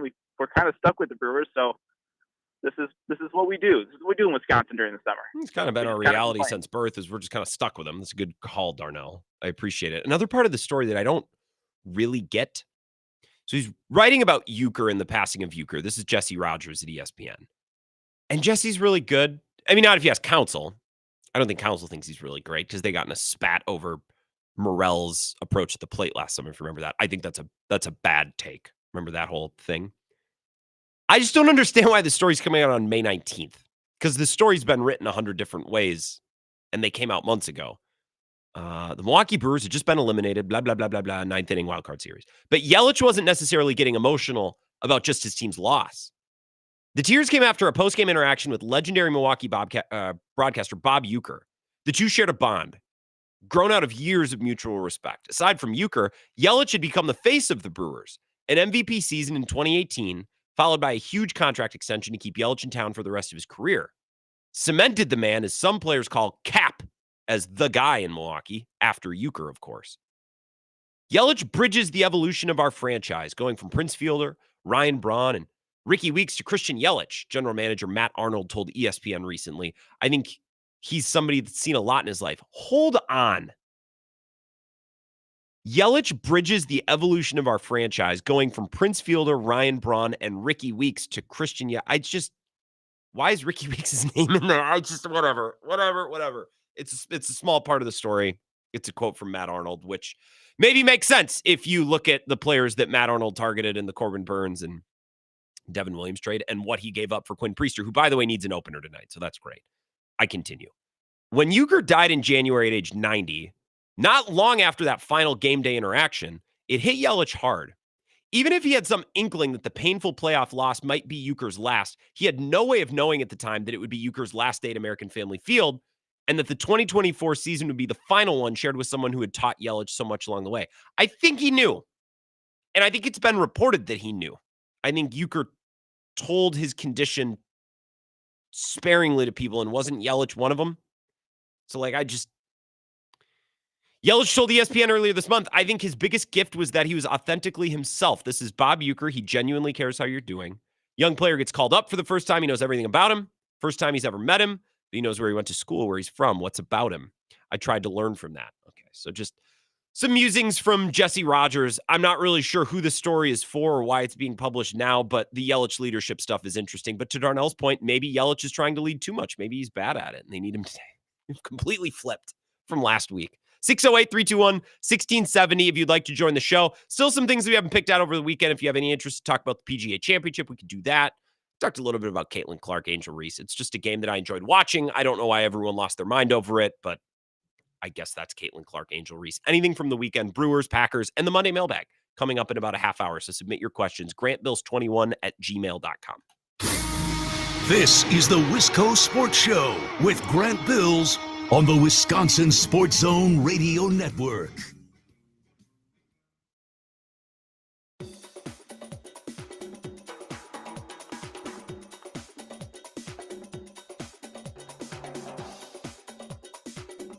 The Wisco Sports Show will resume in 3 minutes.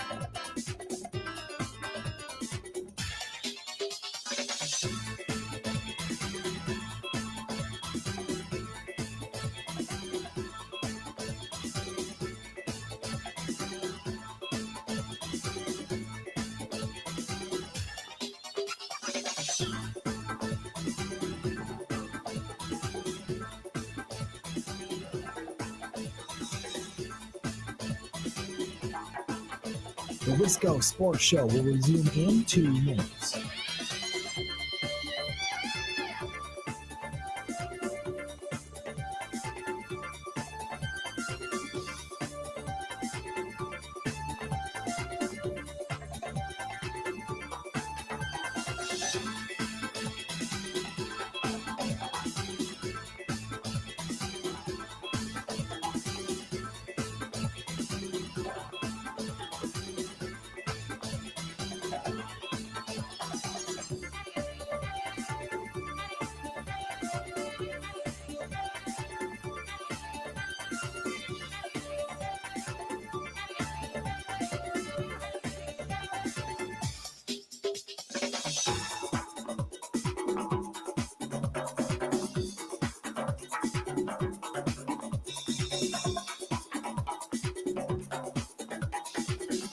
The Wisco Sports Show will resume in 1 minute.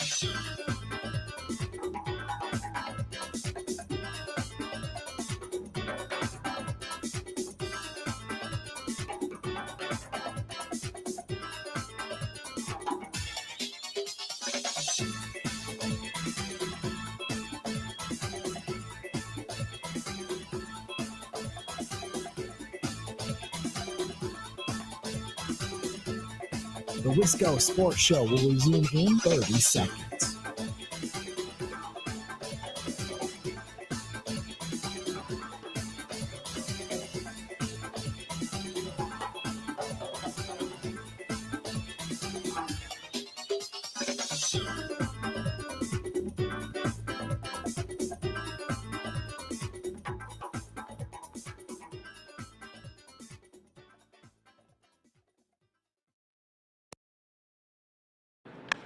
Fly ball left center, Churio back, and he will leap, and he caught it!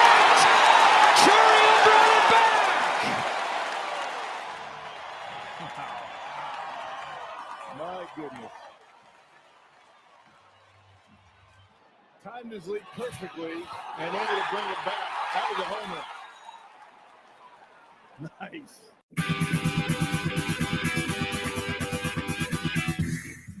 Wisco Sports Show. Happy Monday. It's Monday, which means Road America brings you the show today. Monday Mailbag. I'll bring you the answers to your questions that you can submit at grantbills21@gmail.com. We'll do that in the final segment of the show, about a half hour from now. Some text coming in fast and furious about Yelich at 608-321-1670. Wide open phone lines if you want to jump in. This one back at 4:59, I mentioned that there was a small piece of breaking news about Giannis, probably the most important player in Bucks franchise history, and a little bit of a pivotal week for them, as Chris Haynes reported that they're meeting.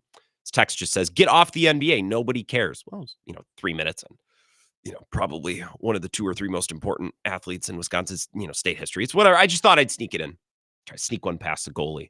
I did 10 minutes on the WNBA, and you waited to text until I mentioned some Giannis. Man, this is from Mark in Oregon. Has Yelich revealed whether or not his back surgery has resolved his prior back woes? What's going on? It's a great question. Just getting to the point now where it's middle of May. It's not a slow start anymore. He just sucks. So I don't know. This is by far as bad as he's looked at any point in his Brewers career. Like, there were some down years after 2019 when he busted up his knee, and then post-pandemic, like, it wasn't great. But then there were some years in there where even like for a couple weeks at a time, he was a pretty solid leadoff hitter. And you're like, well, he gives you a little power. Like, if you could get the version of Yelich that was in Miami, we'd take that. Like, we lowered the bar from him or for him. This is far and away the worst that he's looked in a Brewers uniform. I don't know. I don't see a lot of interviews with Yelich. I don't know that he's available to the media. I see Hoskins a ton. I see Knightley, the starting pitcher, and I see tweets about what Murphy has to say. The FanDuel channel never posts the press conferences, and neither do the Brewers. So I don't know. I would love to give you a better answer, Mark. I just don't think Yelich speaks that often. And I guess he spoke to ESPN for this, but it was about a Bob Uecker story in May. I love Bob Uecker, but there were hundreds of those stories written back in March when they should have been written. Johnny Driftless says, Yelly drives the speed limit to the clubhouse and obeys traffic signs. Well, good. He'd be the only one in Milwaukee. Doing things the right way. These things he is good at are not impacting the win column. Well, not right now. Jay Krebs says, I think Yelly should shut up till he's good again. Don't give me he's a leader, and then the swear word. No. I don't care if Yelich is hitting under 100, let alone under 200, which is what he's hitting now. Like, he has a responsibility to this team as a guy with that contract and that status and that tenure with the team. He's the face of the franchise. So no, there's a certain responsibility that he carries and should carry to address the clubhouse, to speak to guys when they're struggling, or to speak to them when they're succeeding as well. I just, no, I don't ascribe to the idea at all that just because he's not playing well doesn't mean that he shouldn't speak. I think if anyone in that clubhouse should be speaking up, it should be Yelich. And that's why this Jesse Rogers story intrigues me. It's a lot of stuff I don't care about or stuff that's already been written, but the stuff about leadership, Yelich talking in meetings or knowing when to stand up, that's interesting. Okay. I'm glad to hear that because that's what I was crying about last week. So I'm glad we got a little reporting on that. 608-321-1670 to your phone calls. Wisco Sports Show. Who's this? 10 minutes on the WNBA and I missed it? Yeah. Is that what you opened the show with? Nah, it's like 4:35. Caitlin Clark and Angel Reese is fun. It bothers me a little bit that everyone loses their mind for like the 2 or 3 days afterwards. Like, it's just an awesome basketball game. Caitlin Clark's a phenom, fun to watch. We could just leave it there, but for whatever reason, nobody wants to. did you see the new angle that came out with the 3 seconds prior where Angel Reese actually shoved the person first? That just added shoved even more. somebody else. I saw she shoved. It's a sporting event. People shove each other. Like, I don't care. Yeah, it is. I don't care. I don't care. I don't care about any of it. I want to see Caitlin Clark hoop. And I want to see Angel Reese like fight back as a rival. Like, that's all interesting to me. Every time these two play, it has to lead every show the next day. And it's like we have to get into all these human elements. It's like I don't care. I don't care about my male athletes as humans. I do, but you know what I'm saying, right, Vagabond John? Like, these are players that we watch and we kick and scream about their performance with very little regard to their humanity. But when Caitlin Clark and Angel Reese play, it's like, well, we need to, have our mind on this, that, and the other thing. And I don't want to be that way. Yeah, the other stuff is bad. The actual basketball is fun. Trying to get tickets here when Caitlin Clark comes to downtown, and tickets are like hundreds of dollars. Yeah. Like, it is real. The Caitlin Clark fever is not done yet. So anytime the fever comes to town, it's pricey. So we're gonna see if the mother-in-law can grab some tickets. So Grant, I had a different question on my mind today. And I was talking about this with a couple of buddies over the weekend, and I think I read one article that kind of was summarizing like the state of Wisco sports in general. And so I guess my question for you is if we take like a more of a 3 to 4 year outlook, zoom out a little bit with all of our teams. Yep. I think for me, the one I'm most optimistic about is the Packers, followed by like Wisconsin hoops. Yep. And that's probably, one of more of the minor sports, but like, which one are you more worried about for the next, 5-6 years if we extend it out a little bit? Like, how are the Brewers going to rebuild? How are the Bucks going to rebuild? And is Wisconsin football just totally like, do they have a chance to come back? So that's my question for you. Which of those teams are you most concerned about over the next 3 to 4 years? And do you have a different take on who you're most optimistic for? So I don't know if this is what you saw, Vagabond John. I appreciate the call. I saw a tweet on Friday from Ryan Wing, who's at Fox 11. Is that in Green Bay? I believe it is. Somewhere up there. Let me check. Oh, Green Bay, Appleton, Oshkosh. Okay. This is by no means commentary on Ryan Wing. I'm sure he's great at his job, but he tweeted this. Is this the lowest point for Wisconsin sports in a while? Bucks out in the first round again. Giannis might leave. Brewers probably going to be under 500 in the full season for the first time since 2016. Badgers football, he just has a puking emoji. Badgers basketball, no second weekend since 2017. Packers one season, 2016, 2 playoff wins. Okay, so they haven't won 2 playoff games is his point. But once since Super Bowl. He's just saying everything sucks right now. This is as bad as it's been in a while. And man, I guess if that's as bad as Wisconsin sports have been in a while, we're doing pretty good. Like, anytime one of our teams lose in the postseason, this used to drive Ben Kenny up a wall. He would get so bent about this. I remember, maybe I'll text him about this. I'll send him this tweet. I'll bookmark it. It's Ryan Wing, Fox 11. He's like, every time that the Packers, the Brewers, or the Bucks lose in the playoffs, even if they perform well and lose to a better team, it's like, oh, this is our lot in life. And last year, the Brewers lost in the postseason. And then the year before, the Bucks lost in the postseason. It's like, we can't connect every single sports team and just stack up postseason losses, because show me the sports market or show me the state where teams are racking up championships over and over. And like, it doesn't exist. So people who think like this, like, man, Wisconsin sports are down bad. Well, I don't know. The Bucks still employ Giannis at this moment in time. The Brewers have made the postseason, 6 out of 7 years or something like that. I think the Packers are going to be good and fun to watch. I don't know if they're going to win a Super Bowl, but like, I mean, Jesus, what do you want? You know what I mean? Badgers basketball, they haven't been out of the first weekend. Those is most fun as I've had watching a college basketball team maybe since a Final Four team. Like, that was a blast. And I'm supposed to say that times are bad because they lost in a shootout to a really good BYU team. Like, I don't know. I guess to circle back to Vagabond John's point now, the team that I'm most excited about, probably the Packers, probably Badgers basketball next. As long as the Bucks have Giannis, they'll be in the mix. Badger football's probably at the bottom. I do think the Brewers have some pretty darn good process. I think they've had some misses, and they have some players that they were counting on who are underperforming right now.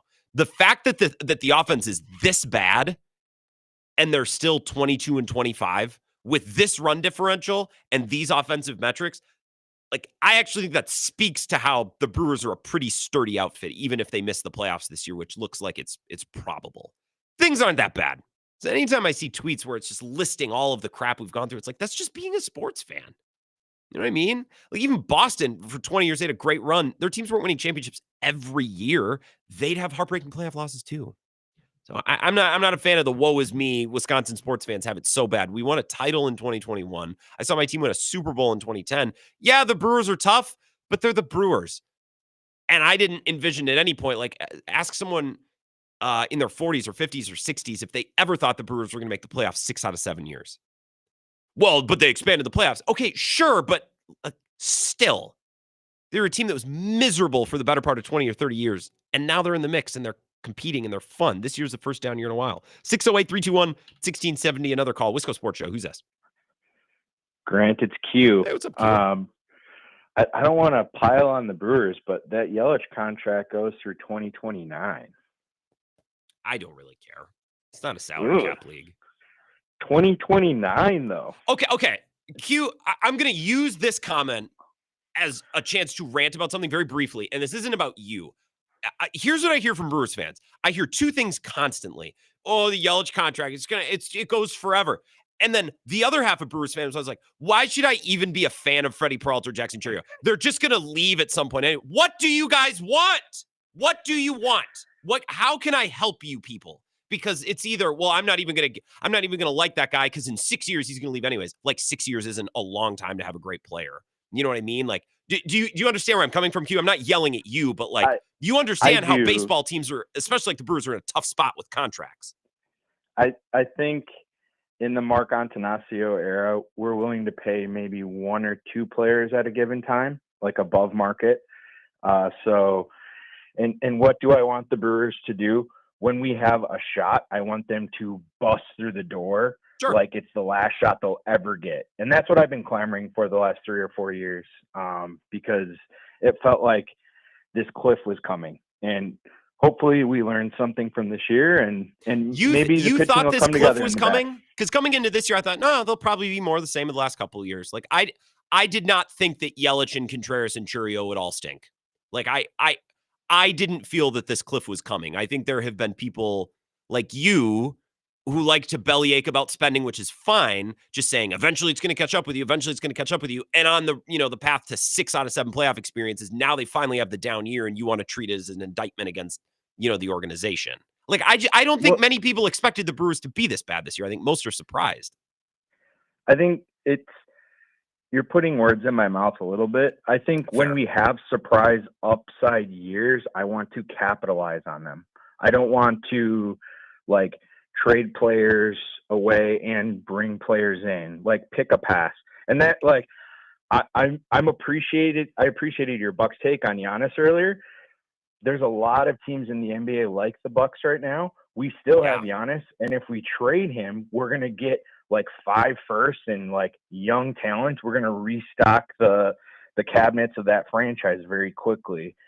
I just don't get the sense that the Brewers are run very well. They would rank dead last in my, almost below Fickle, because Fickle's had some success. I don't think the Brewers have really had much success at all to write home about. But yeah. I think it's a difference in perspective, Q. Okay, so they haven't won a World Series. I appreciate the call. Does nothing else count? You know what I mean? Fickle had success one season at Cincinnati. Okay. The Brewers went to, when you say Fickle's had success, Fickle went to a college football playoff and lost. The Brewers have gone to the playoffs and lost 6 out of 7 years. Well, but they've expanded the playoffs. Oh, okay, fine. I think the Brewers are very well run, given the resources that they have. The problem is when they miss, and they're not so well run that they never miss, it hurts them more than it would hurt other teams. If your trade haul for Devin Williams or Corbin Burns isn't great, it's going to hurt you more than it would hurt another team. If Yelich or Contreras have down years, it's going to hurt you more than it would hurt other teams. I think the Brewers are very well run. I think they've had some misses the last 2 or 3 years, and it's catching up with them. Whereas if they were a team with a larger budget, probably wouldn't catch up with them, probably wouldn't impact them that much. I think they're very well run. for the environment and with the constraints in which they operate. 608-321-1670. One more call, and then we got to go to a break. Wisco Sports Show. Who's this?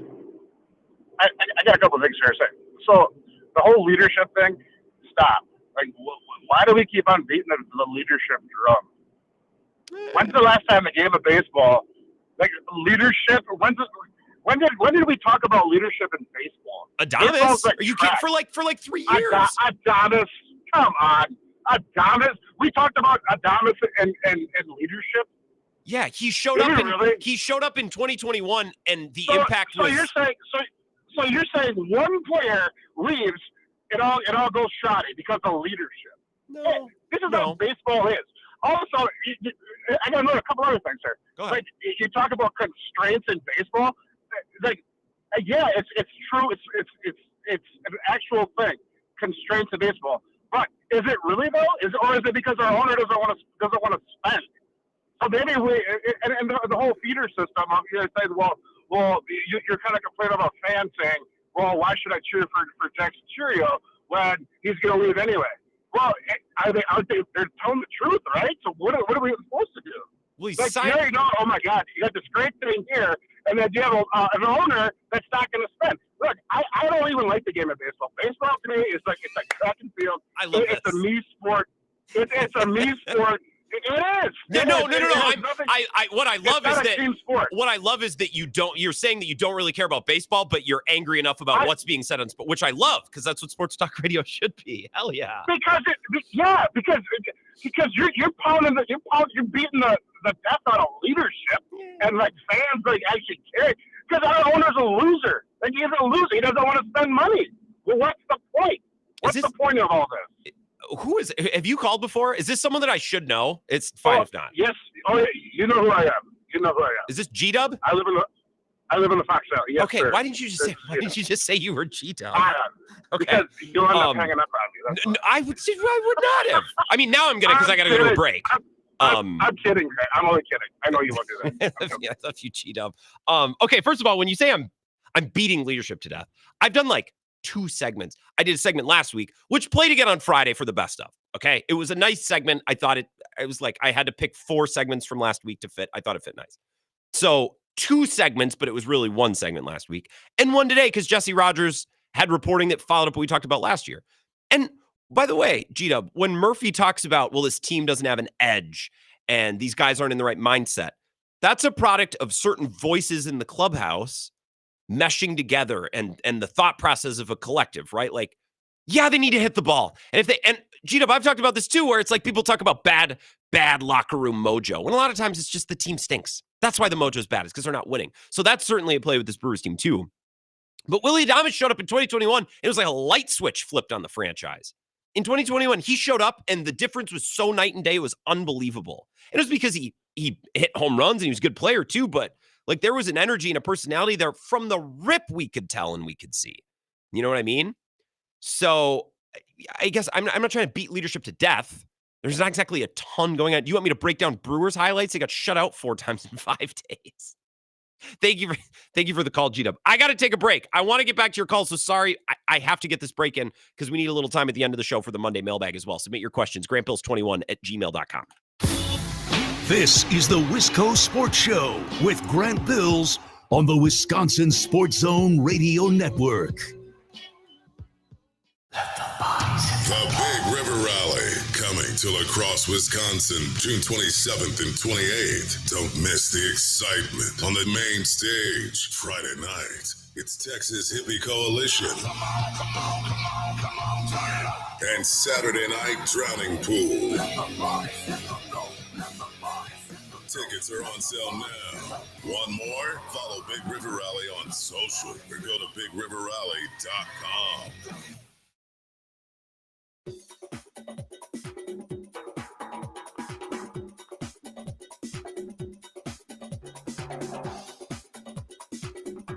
The Wisco Sports Show will resume in 5 minutes.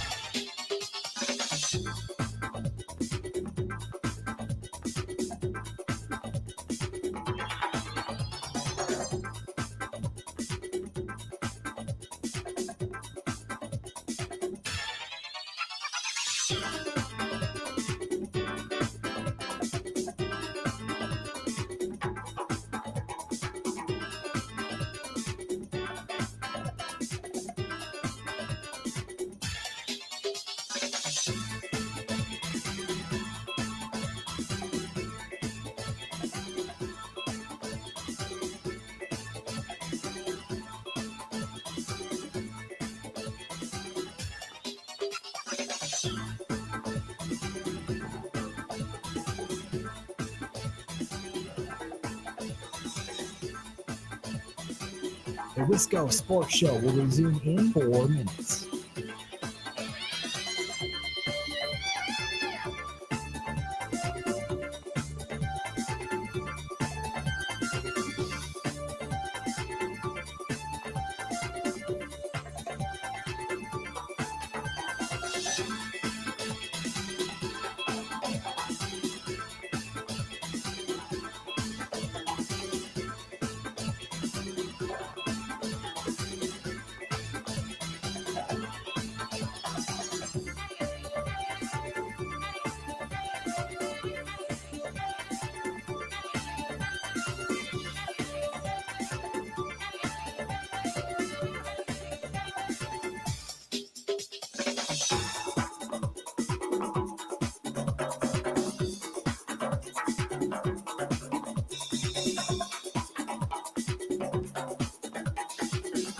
The Wisco Sports Show will resume in 3 minutes.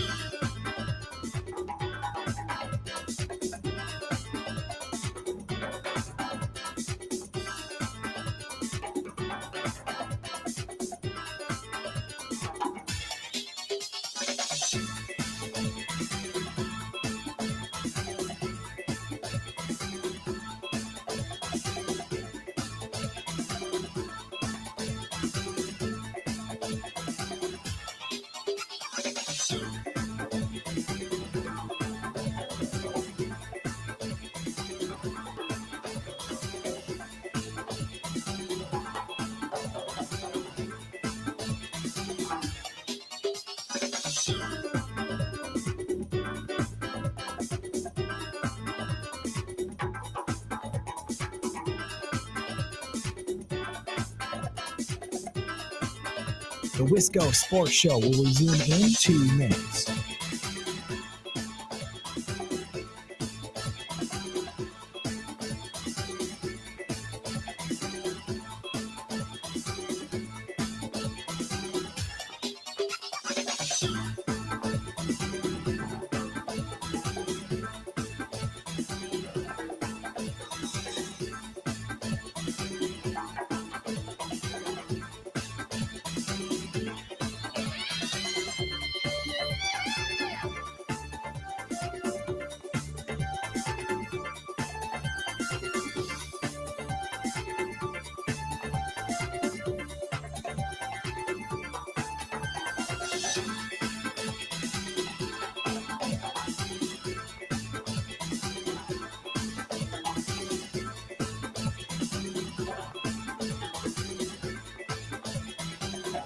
The Wisco Sports Show will resume in 1 minute.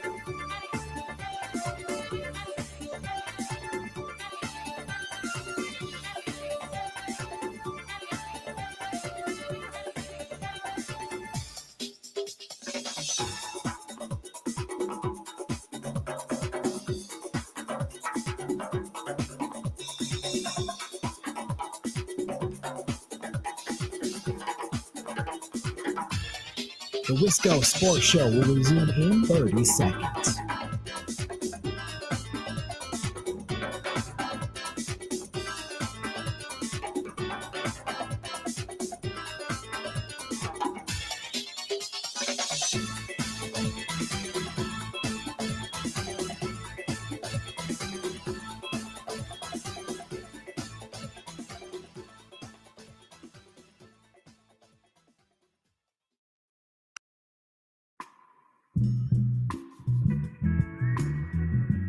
It's the Wisco Sports Show. A quick segment here. Get a phone call in and then play a soundbite that went quite viral over the last 24 hours. Yes, it's related to the Milwaukee Bucks. Sorry to the one guy who keeps texting in furious that the NBA is getting mentioned.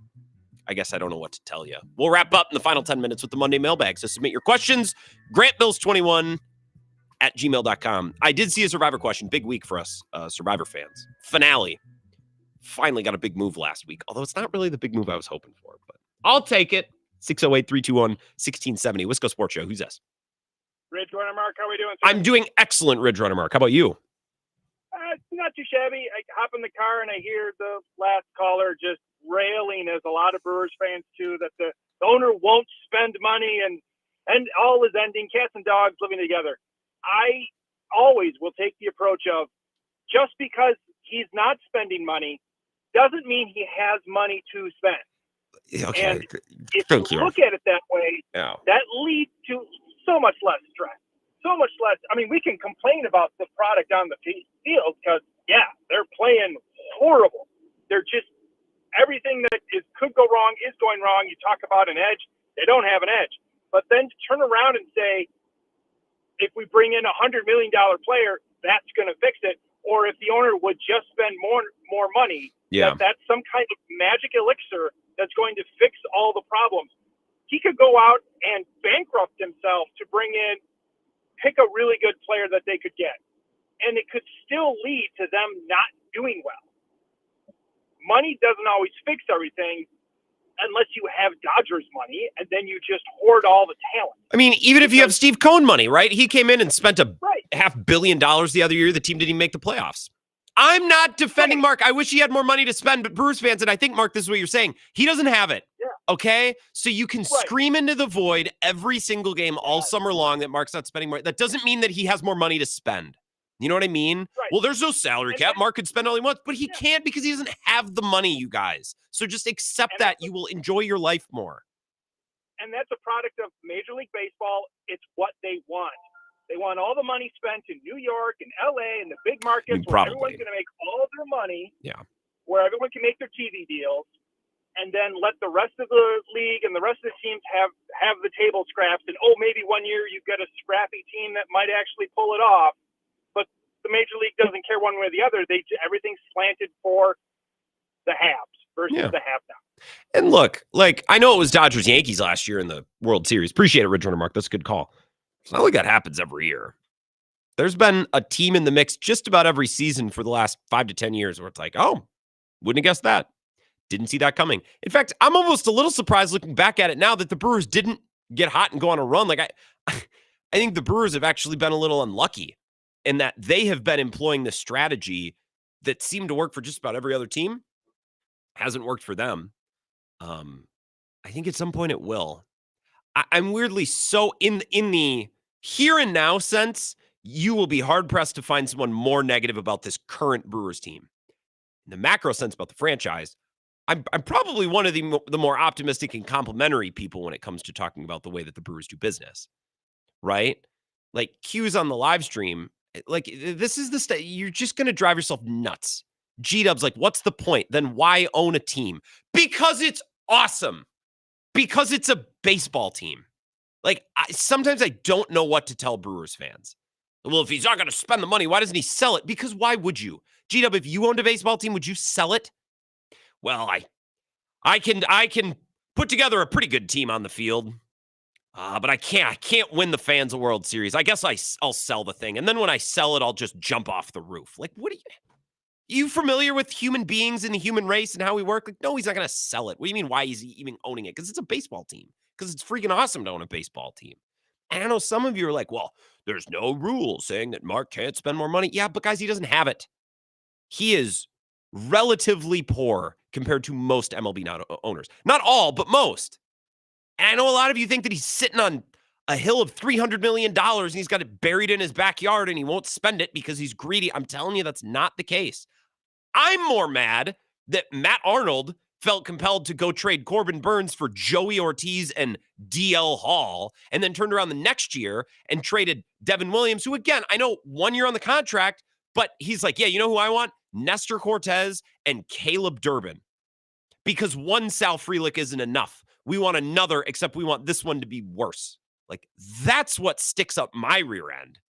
Not the fact that they didn't spend, $12 million to go get Ryan McMahon or whatever. That would marginally help this team. But the problems that face this team currently are that Yelich and Contreras aren't hitting because Contreras had a broken finger, which if you would have sat down and deal with it right away when it happened, he'd almost be halfway through his rehab. Yelich is having a bad year. Churrio's having a sophomore slump. Well, I don't even care about Churrio. He's just going to leave anyways. I don't know, guys. They signed him for 6 years. That seems pretty good. There's a chance that at the end of this contract, he'll be headed out of his prime. He could be dealing with a nagging injury. He might, I don't know. This team sucks. All I've done is complain about them for the last 3 weeks. I'm all in on complaining about this product and the way they constructed it. Some of you guys need to zoom out to the entire scope of the universe to complain about a salary cap and Mark Atanasio's spending structure. Well, and why'd you let Willie go? I don't know. You guys, if you want to complain, there's so much meat on this current bone, the bone that we need to tune into and watch every single night. But can we do that? Because Mark is far from the biggest issue with the way that this team this year was built. Yeah, they could have spent a little more, but no one pointed a gun at Matt Arnold and forced him to acquire Caleb Durbin and Joey Ortiz and DL Hall and the other guy, Nestor Cortez. Like, no one made him do that. You know what I mean? So, sorry, I blew up. We'll get to the Monday mailbag. Your questions, sports-related or otherwise, grantbills21@gmail.com. We will get to that as we wrap up the Wisco Sports Show next. This is the Wisco Sports Show with Grant Bills on the Wisconsin Sports Zone Radio Network.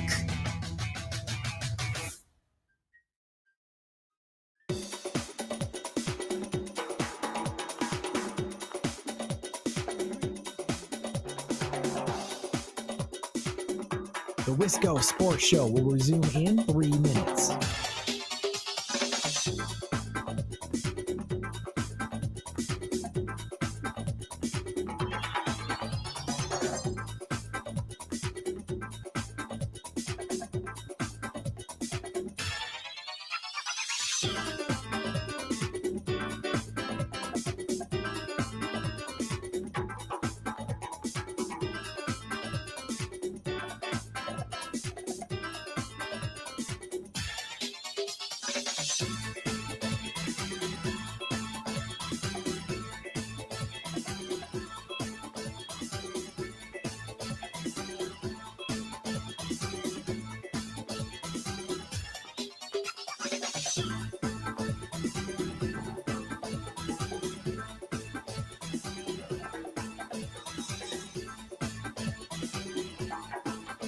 The Wisco Sports Show will resume in 2 minutes.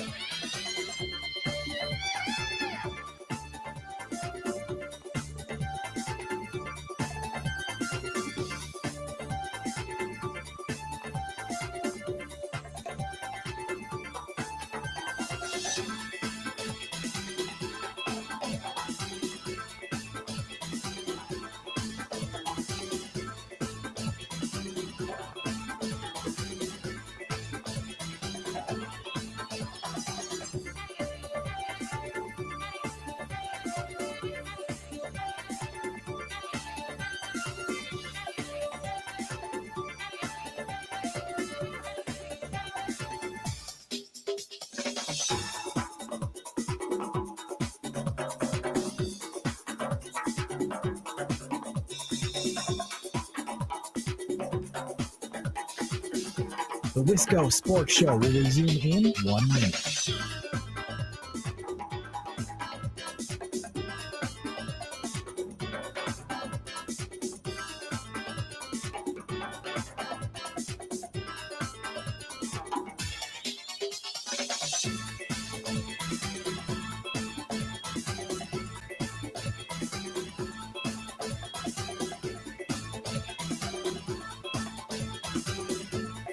The Wisco Sports Show will resume in 30 seconds.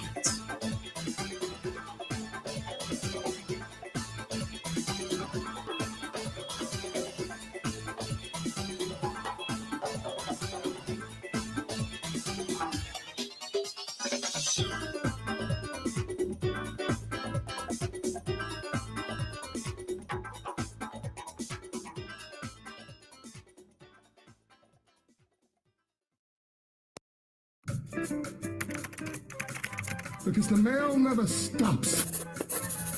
Charles, we'll be writing to you. Ah, she's got mail. That's the name of the mail. That's it, honey. There's never a let-up. It's relentless. Every day it piles up more and more and more, and you gotta get it up. And the more you get out, the more it keeps coming in. The Monday mailbag. This is a good reprieve because I can't go back and forth with you folks on the live stream. But why doesn't Mark sell the team? I don't know. Because he owns a Major League Baseball team. And it's awesome to own a Major League Baseball team. Like, what? I don't have time to explain human nature to you all. So I'm sorry. We'll pick this up tomorrow at 4. Your questions to be read, considered at grantbills21, gmail.com. First one is from Tyler. good question asker every week. One of his favorite Boston-based radio hosts missed a show because he locked himself out of his house. He said, have you ever locked yourself out of the house or car, and have you missed a work shift because of it? I have not. I'm pretty good, knock on wood, about not doing that. A couple of years ago, when I was living in La Crosse, we played a gig on a Friday night at the Popcorn, infamous place. Saturday, I had to go to a wedding, and there were friends coming from Madison. The wedding was in the Twin Cities. So I said, hey, come to La Crosse on Friday. Come see the show, get some butts in the seats, me, inviting people. I said, you could stay at my place. So third set was starting. It was about 12:45, 1 a.m. in the morning. Like, Grant, we're tired. We got to go. I said, all right, here are my keys. Place is around the corner, right downtown. There's 2 doors in the vestibule. This is my only key. I swear to God. They came to get me at the end of the night, and they locked the keys up there. And we called and nothing. I didn't have my landlord's phone number in my phone because, I don't lock myself out. We couldn't get a hold of a locksmith. It was about 4 a.m. The hotel next door was full. And then we saw a light go on in the window. 2nd floor. Saw movement. We yelled, hey! And he came down and let us in. Thank God. Divine intervention. We would have been porked on a telephone pole. Jacob asks, Survivor winner pick. It's a math problem at this point, Jacob. The odds that it's anybody but Joe are low. Last week is brilliant if Kyle wins immunity, because then eliminating Joe or Eva is on the table. If one of those two win immunity, the idol covers the other one, and they're fast-tracked to the final round. And Eva's not winning, sitting next to Joe. Neither is Mitch. I would assume Kyle gets sent home. Camilla probably isn't either, so probably Joe. Now, if Kyle can win immunity and they can vote one of those two off, it's fine, but they also could have done that the last 2 weeks, and they didn't, which is why the season is bothering so many people. I'll pick Joe. I don't have anything against Joe. It just bothers me because in any of the previous couple of seasons, Joe and Eva would have been attacked and split up and sent home months ago. And for whatever reason in this season, this is what Christy was bellyaching about before they sent her packing. It's like, why does no one recognize the threats? You're all just letting them go to the end of the game. So I don't have anything against Joe or Eva. I'm a little annoyed that Eva, not by Eva personally, but she just hasn't had to play Survivor. Like, she's just had 2 idols and the support of Joe and her alliance. She's gone on every reward. It's like she's not even playing the game. She's just having a vacation on the island, which is cool for her. Quentin says, hey, Grant, what do you think it will take to get cheap-ass Mark to sell the team? Brewers won't ever be a series threat again with this strategy. Guys, they've been a series threat for 6 of the last 7 years. They didn't make it, but that doesn't mean they won't. Matt says, do you have a tradition? This is a good one to wrap up on. Do you have a traditional for Memorial Day weekend, like camping or going up north? Matt in Chippewa Falls. Matt, I like to be out on the lake at my folks' place north of Menominee, so in your neck of the woods. That's what I like to do. I've been really busy, so I feel like we might end up staying at home for Memorial Day weekend and just having, I might play golf with a buddy this weekend.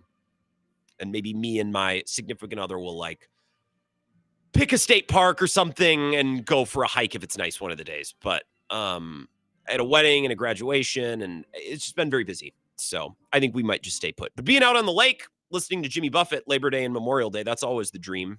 Going outside to a tiki bar if there's a band playing, that's the dream. I just don't know if that's in the works for me this weekend. But I think the 3-day weekends, Memorial Day and Labor Day, I think 2 of the most underrated holidays. And I know with Memorial Day, it's not just a celebration, right? There's deeper meaning behind that. So I don't mean to trivialize it, but Memorial Day and Labor Day, especially if you're somewhere in the northern part of Wisconsin, and especially if you have access to a lake, 2 of the more underrated, under-discussed, underappreciated holidays on the entire calendar. And I guess, yes, being reverent, of course, to the meaning behind Memorial Day. Tomorrow, we will pick this up. We can talk more Brewers. We'll see how they look like. They got to make some hay against the Orioles. This is a team that's down bad. The Twins were hot. I'll excuse it, even though their offense blows. You got to make some hay. So they have an opener for Priester tonight. Great. Can't see that going wrong. Welcome back, Rob Zistrinski.